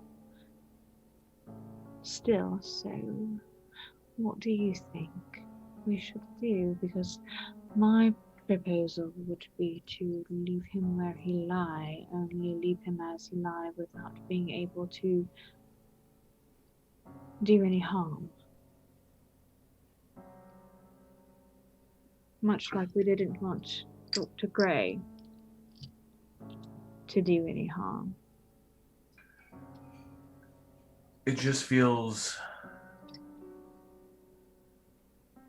if Demeter and Regina are as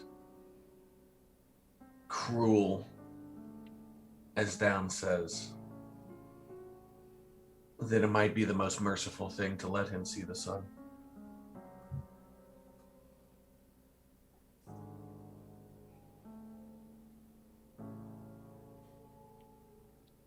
And And I'm going to walk over. I'm going to break the leg of the table. Okay. No roll required. Going to stake him. Coat rack, coat rack, coat rack. And you plunge the makeshift stake through the heart of Frederick Downs. This is his second staking Forgot about that. Yeah. of the Huh. evening. Poor guy. Staked by a Justicar. And now by a practically anonymous Yankee Ancilla. But he doesn't have time to reflect on the absurdity of it all. This is embarrassing. And his face, similar to how we started, his face will go slack. And he falls into torpor at that moment, and he's immobile. So what are you doing with him? I'm going to put him over my shoulder where are you taking him? to the roof. There's no way of him leaving. There's You do only realize- nuttiness left. Those gargoyles, we don't know. Oh, They fly. Darling, they fly. Which That is is what I was true. getting at. Do you really think it's a good idea to take him outside of this place? no. You just made a valid point. I'm gonna look at my shotgun. Your shotgun? It's mine yours now. I know. But yeah. Possession, 9/10 and all. Mm-hmm. Facts. Well, it's a gruesome gang violence scene. It is terrible what happened here. Can't even imagine. Well, Mom, if you want to step outside, I'll make this right. As you wish. And she's going to walk to the door and pause. Not looking back, but she's paused, just waiting. And Tommy, what are you feeling? The Justicar has come and gone. That may be the highest level of Camarilla that you've ever interacted with. That's the closest to the hand of the tower besides the sheriff that you've been, and the Justicar is in a whole other league, and he has a history with Mithras that you frankly could barely comprehend how deep and strong the bond is there. And now, once again, you're getting flashes of Wetterman Hospital, ushering Dr. Gray on the cold cobblestone behind the hospital. Do you question following Lillian's directives again? Tommy thinks for a second.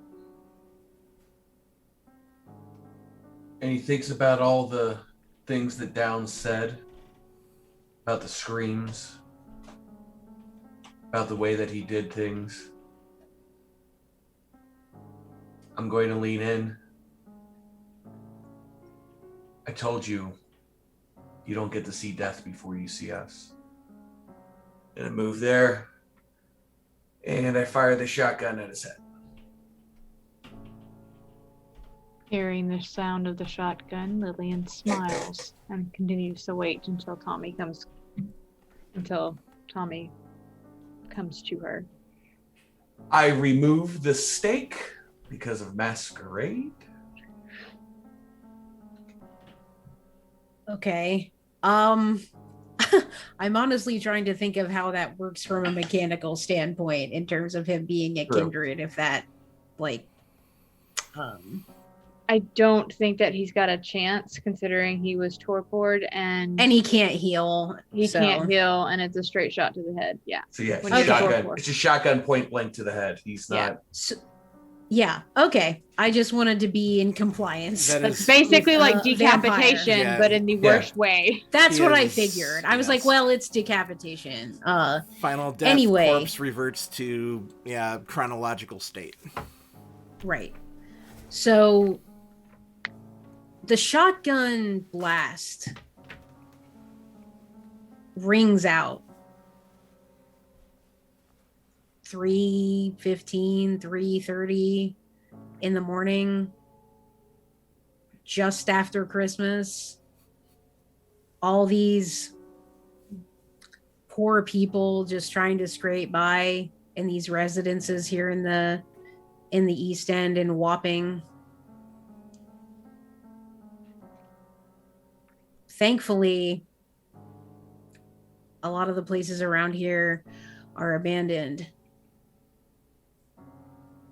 And Tommy, you've snuffed out another life. Another one that you'll just let go, like all the others. After all, the wars were so much worse, right? And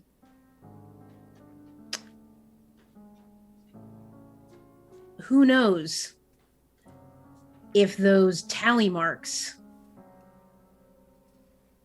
of kills are slowly being carved into your Malkavian subconscious.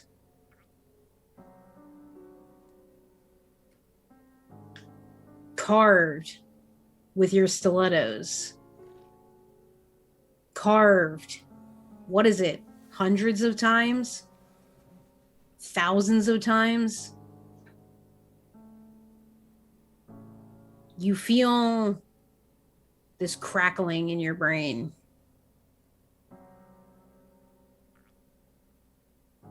Is it going to be a bridge too far one day? You don't know.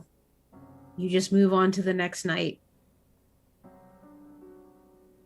and continue walking around in the darkness. Tommy, what are you doing now? I'm just staring for a couple seconds at what I have just done. Compose myself, and I start walking out the door. As soon as he gets to where Lillian's waiting, she just kind of glances over. I knew I could count on you out of all of them. You understand, much like I do, how this particular brand of world works. And what things cannot be afforded, what luxuries can't be awarded to the damned. Not even a sunrise. It's true. Sometimes the way to be merciful is to be cold-blooded. You're right. That gargoyle would have possibly come back. He would have been back to Regina. He would have became one of them, and then it would have made us harder. It would have made it harder on us. Everything. He would have told her everything that he told us. He would have told her about Bela and about what happened with Bela, and he would have talked about what I did, what we said. He would have known details that I can say hopefully are not known yet. But he would have told her everything in hopes to please the goddess he thinks that she is. And then we would lose any elements that were in our favor. Speaking of elements in our favor, before we go to the Hollingsworth family residence, we're going to have to see Brimmer. We're going to have to see Bollocks. I believe a boon is in order for what we did beforehand. You're right. And we can use that in our favor again to find out what's going on. It's easy to move the pawns and chess first. So let's make sure that we have a gang behind us. I like the way you think, Tommy. Shall we? I believe we should probably, at the very least, make sure that Walter has been able to wrangle Ruth, unless you're insisting on going to talk to them tonight, right now. So I think it's probably not a great idea. We would end up having to spend our day in the muck and mud of a sewer. I don't feel like we should do that. Let's head home. Walter and Rafe will be able to handle themselves. As you wish. And we will head out. Okay, so you're heading where? Lillian is heading where? Lillian is heading back to her estate. And if I'm on the way, maybe a ride? Okay. Yes, but I would have to get a phone to That's so what if I'm there's saying. Like a anywhere car can't just around there. Yeah, if there's anywhere around there, Oh yeah, I forgot the car's not there. yeah, no, I don't have my car right now. Yeah, if there's anywhere around there where I can ring my my person, I will have a car sent to us. Like if there's any shop or anything that actually had a phone, that's what I would do. Let's see. That's swear gonna be a real that- tall order because Well, it I is a thought poor that neighborhood and it is 3:30 in the morning. I thought that I told the driver to drop them off and come back, but I don't remember because we recorded that episode like a minute ago. Yeah, a while ago. So I can't be 100% sure if I did that or not, or if I just think that I did. I don't know. We can retcon it and say, Sure. Yeah. Yeah. And you don't live like that far away, so No. and the streets are like empty. There's no traffic. Basically, I feel like so. I would have not left myself without an exit strategy. But again, Yeah, there that was a lot totally going makes on sense. at that time, so I don't know if I actually stated it or not. I don't remember. Okay, regardless, we're just gonna say that you told the driver to drop them off at your estate and then come back to where he dropped you off, essentially. So we'll say that maybe you have to wait around like 10 or 15 to 20 minutes, but the car will get there. Yeah, your driver will take you back to your estate. Where is Tommy getting dropped off? I'll have the driver drive me if possible to my apartment, my flat. And that's essentially on the way because it's his residence is closer than yours is. So you will you'll drop Tommy off. And before we move away from Tommy, so you will enter your haven and you'll see Nathaniel asleep on the couch, actually, like in the main living area. And when you open and close the door, that wakes him up, and he's just like in a robe and some socks and maybe sleeping off some alcohol. And he'll wake up. Oh, darling, I wanted to wait for you. A letter came. A man came to the door and he had an awful smell. And he gave me this letter and told me to give it to you. I didn't open it. I know you have your business, so I wasn't going to open it. But it seemed he told me to give it to you straight away. And he'll sit up and give you the letter. He'll put it in your hand, and then he'll kind of languidly throw his arms around your neck and sort of nestle his head into your cold neck, probably still intoxicated enough not to notice any blood that you may have on you right now. And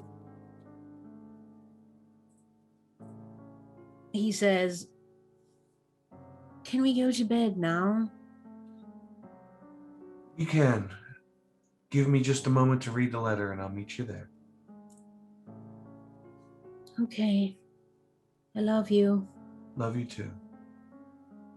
And he'll shuffle off into the bedroom. It actually doesn't say your name on the front. It's just a plain envelope. There's nothing written on it. Okay, I open it. Let's read it. Okay. And you can immediately tell that this is written in blood. And it says, "Private Murphy's service isn't finished. Stop now and he will not be harmed."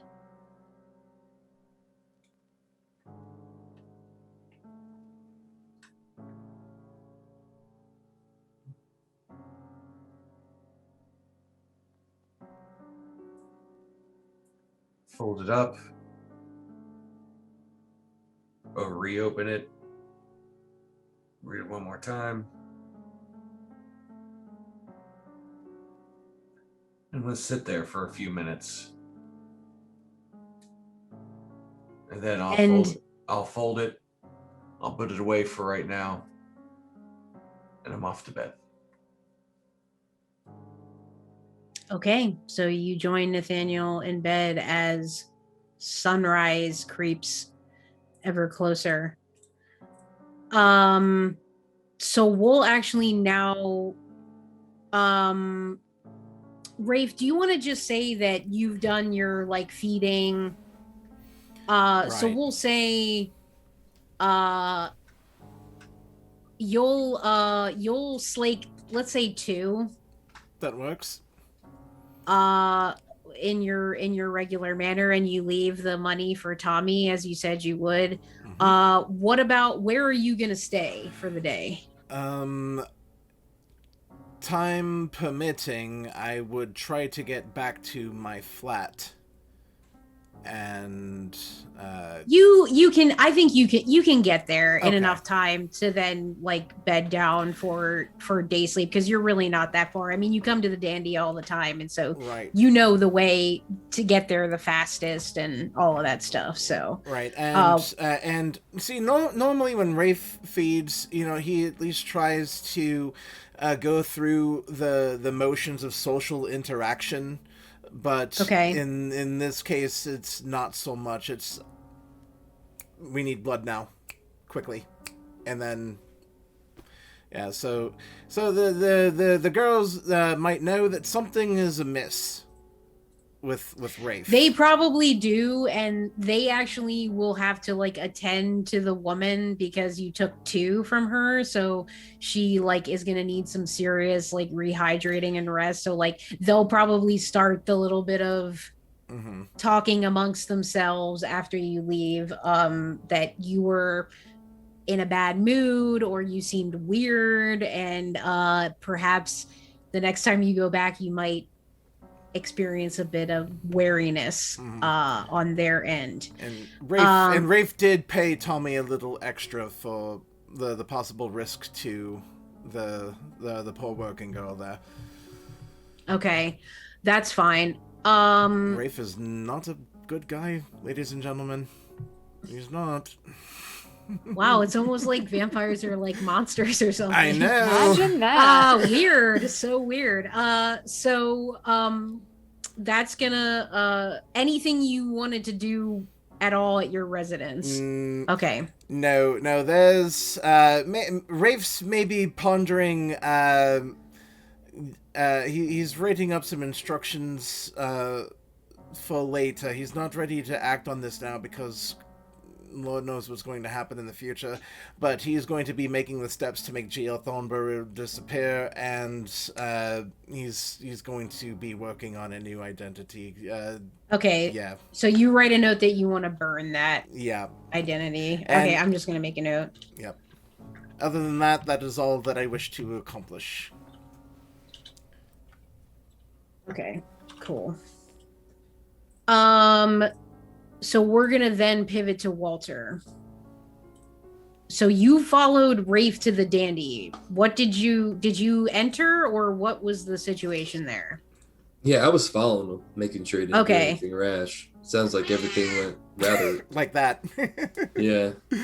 Sounds like everything went okay. So Yeah. once he, like, I would have offered him a place to stay if he wouldn't have been able to make it to his place. But No, everything's fine. Rafe was we'll say after leaving the warehouse, he would have initially tried to be as stealthy as possible because, as it was pointed out, there were gargoyles to think about. But once he got like half the way to the Randy, he probably would have stopped being a little less careful. You wouldn't have had to work to track him very well. But he was immediately he knows, and in the back of his head, Lillian was just constantly the entire way, and so then he's like, I need to get this bitch out of my head right now. So What yes. are you doing, Rafe? You're being sloppy again. Yeah, I would have told you at some point, stop being silly. So are you doing anything at the Dandy, Walter? No, I was just making sure Rafe got done. If Rafe needed to talk, I would have been available to talk, but more than likely I would have just gone back to my haven. Okay, and you would have time to do that as well, because Shadwell Basin is all kind of in this little center block, so you're good. Swear to God, at some point, Walter's gonna start catching on to Lillian sending him away on purpose so that she can get Tommy to do shit. Well, and I had no reason to disagree with you. That's the thing. I was like, well, Yeah, maybe it was he is cool in a- this time. It was He cool is in a this time. state. He does need to be watched. Wait, where'd Downs go? The Downs is where did he go? Oh no, I told. Right, I take know, Downs I to the know. roof. Yeah. I know, but I can't even explain it to you. It's just one of those gut bend things, and I was like, man, I hate this guy. Yeah. Okay, so you will go back to your residence, and definitely less of the tribe there than normal because of the holiday. Some of them did, a Yeah. lot of them actually did go home with their families to celebrate. So there's probably if you walked around in there and were sort of like taking almost like mortal inventory, you would notice that Jack is asleep on one of the bunks. But he is like fully out and he isn't gonna like wake up unless you make some move to wake him up. Okay. So If anybody's and still awake, I would have like yeah. meaningful conversation. Again, try to more connect with my tribe. You know, try to make it seem it's one of those where it's like after seeing everything he saw today, it's more important that he treats his group like a partnership rather than a blood bag. Gotcha. And yeah, we'll say that you will, there's probably like 2 or 3 of your tribe there, and you'll just have those kind of conversations with them of the nature that you described. And they'll be very amenable to the things that you're saying. Weird. It's almost like some of them are blood bonded to you. Weird. Oh my. Oops.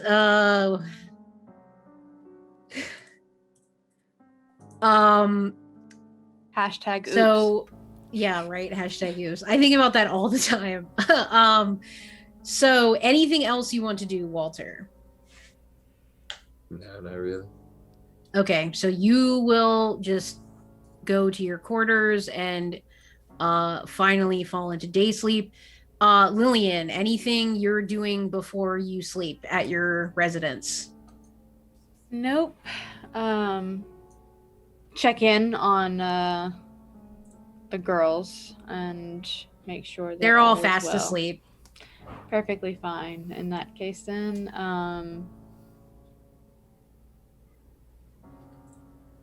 I'm trying to think of like what she would do. She would probably write a letter to one to be sent to Anne and one to be sent to Baylor. Which I can tell you what all that stuff. I don't have to. No, you can get that to me later. Yeah, I can get that to you later. I don't have to do all of that right now. Mm-hmm. Yeah, she would probably in the last remaining minutes or however long of the nighttime, she would be penning letters to Anne and to Baylor. Okay, that's fine. I made a note of that. So around 5 a.m. the sun rises and all of you have made it safely back to your havens. I'm actually very surprised about that.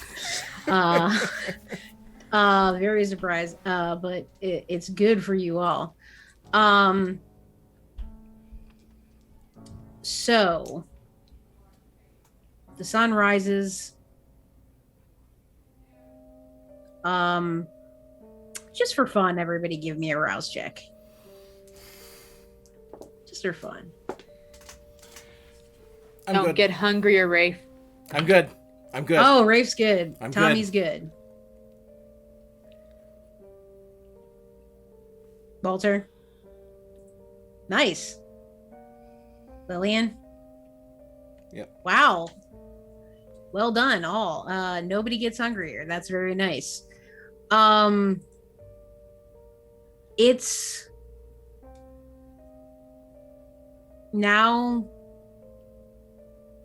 December 26th, the first holiday after the end of World War I is concluded, passing with emotional turmoil for the coterie and ending, unsurprisingly, in intense violence.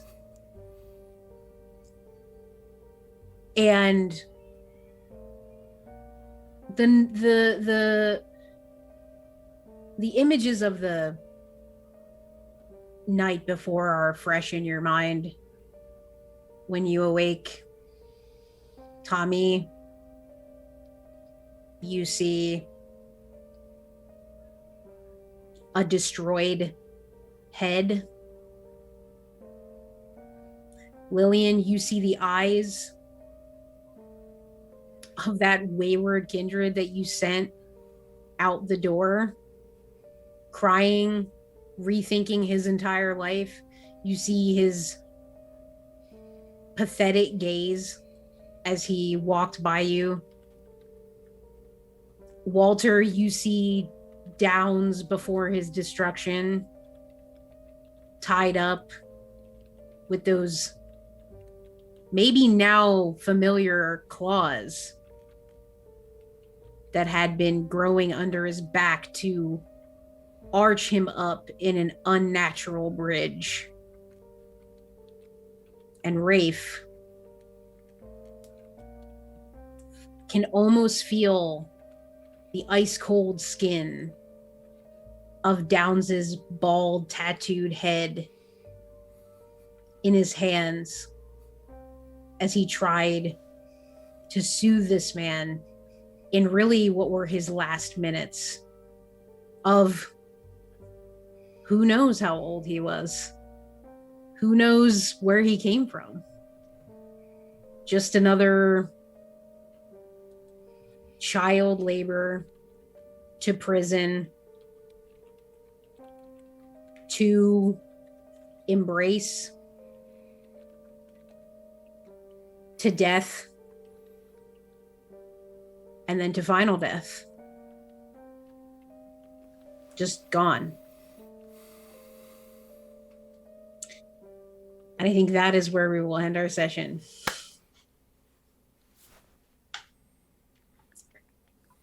So I did have some kind of closing remarks I would just like to make really quickly.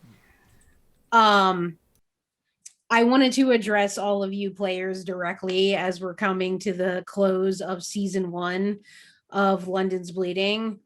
So first, I want to say my respect and my love has only grown for all of you as we've told this story together. Ben, it's been my absolute pleasure to write for Walter. His narrative of strength taught me a lot about my own weaknesses and desire for control. And it's truly a joy to watch you role play. Sam, I've been blessed to get to know you over this first season. I'm so thankful for your divine feminine energy and the hard work that you do for Lillian, for your family, for your community, and for yourself. And Lillian is an instant icon in my world of darkness. Thank you. You're welcome. Pat, as we always start our sentimental correspondence to one another, what more can be said? You were my first storyteller, my mentor, and I feel our friendship is stronger than ever. Rafe breaks my heart on a regular basis. He breaks mine too. Right, and you play him so intentionally, and it's beautiful to watch.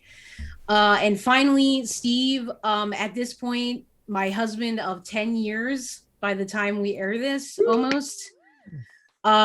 You know how I feel about you. You're my strength and fill my whole heart. I never ever have to pretend with you, and we're in this together forever. I know playing Tommy has been hard on you, but I'm so glad you chose to create him.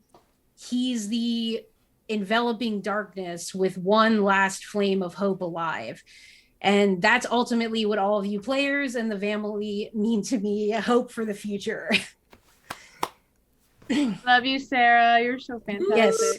This has been enormous, fantastic. Thank you. An enormous thank you to Zachary Valdo, who so fantastically portrayed Baylor tonight.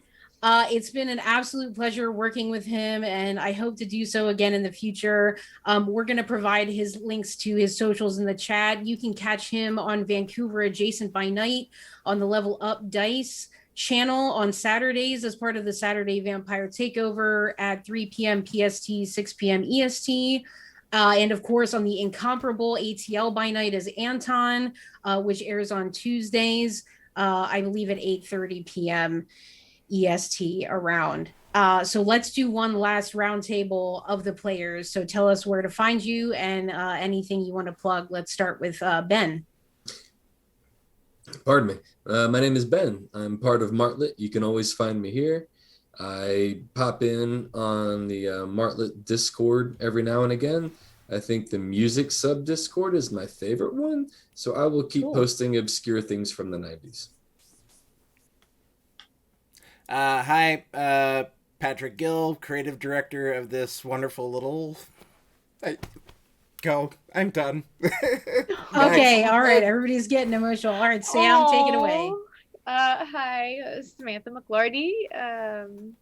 Played Lillian Crawford, the Ventru. I also play Elena Cortez on Vancouver Adjacent by night with Zachary Baldo and Patrick Gill right over there. And I'm going to be doing a fantastic new project with Steve and all of these lovely people that you see. We're starting the recording session on that tomorrow. Well, tomorrow as it's aired right now, like as we're recording right now. I don't know dates right now for anything. It may be out by then, possibly. Maybe, no idea. Super excited about it. Can't wait for everyone to see that. And yeah, my links are in the chat at just S McLarty on all the socials. Sarah, you have been wonderful, and your storytelling has been fantastic, like so descriptive. You really have done a fantastic job putting everybody in the moment and describing even those little minute details that people usually forget that really capture the essence of every scene and can really put us there. And you've been fantastic, and I love you so much, and I'm so glad that I could be part of this. Thank you. That's very kind of you to say. It's a high compliment coming from you. And all of you guys too. Playing with you guys, fantastic. Yep. Sorry, go ahead. Yeah, all right. Steve? I'm Steve. I'm part of the Martlet crew, obviously. I'm the one who has played Tommy the Malkavian for your entertainment. You could find me at Darth Generico on the socials. And instead of plugging anything that I have right now, I want to take the time to plug Sarah and what she has done for this game. Thank you. Being in the same apartment with you during this time, and not wanting to jump in, and knowing that this was your first time round, and the 4 people that you can ask for all the questions in the world about running a game were in your game. Yeah, that was tough stuff. No doubt. To run your first game with an experienced crew, with the amount of work that you've put on for this game, has been a unsurmountable joy to watch you do, through the highs of seeing you run the game and then not be able to go to bed until like 4:00 in the morning because of the adrenaline high that you had. Oops. Oops. Oops. To the lows of before running the game and having the anxiety and all those things that we feel when we ST. I was glad I was able to watch you and see you go through these things, and you're just going to be a joy to have as an ST and a player for years on end. Thank you. I really appreciate that. And obviously I can't thank you enough for your support as I've wrenched this story out of my soul. So Pat, you want to try another round of plugs, or I can do them for you? No, I'm good now. Okay, all right. So, hey, I'm back. I've composed myself. Patrick Gill, creative director, Martlet Games. Hi. I'm on Vancouver Adjacent with Sam. I play Harley the Nosferatu, who's an even bigger misery dog than Rafe has been. None of y'all know what just happened last night, and you don't know. I'm ready for Saturday. Oh Give my it to God, me. guys. Body is ready. But anyways, so yes, we've got Steve. He's gonna be doing the Sabat two-parter. That's we've got Zachary Vaudo. We have all of the wonderful people that you see on screen here. We've got Joe, DJ Toreador, will be joining us. Hell yes. Yes, I'm so excited about that. And that's the Sabat game is going to be a lot of fun. I'm sitting that one out because I will be doing our Cult of the Blood Gods game over on Onyx Path. By the time you see this, we probably have a ballpark when this is going to be, or when that is going to start. Hitting the airwaves.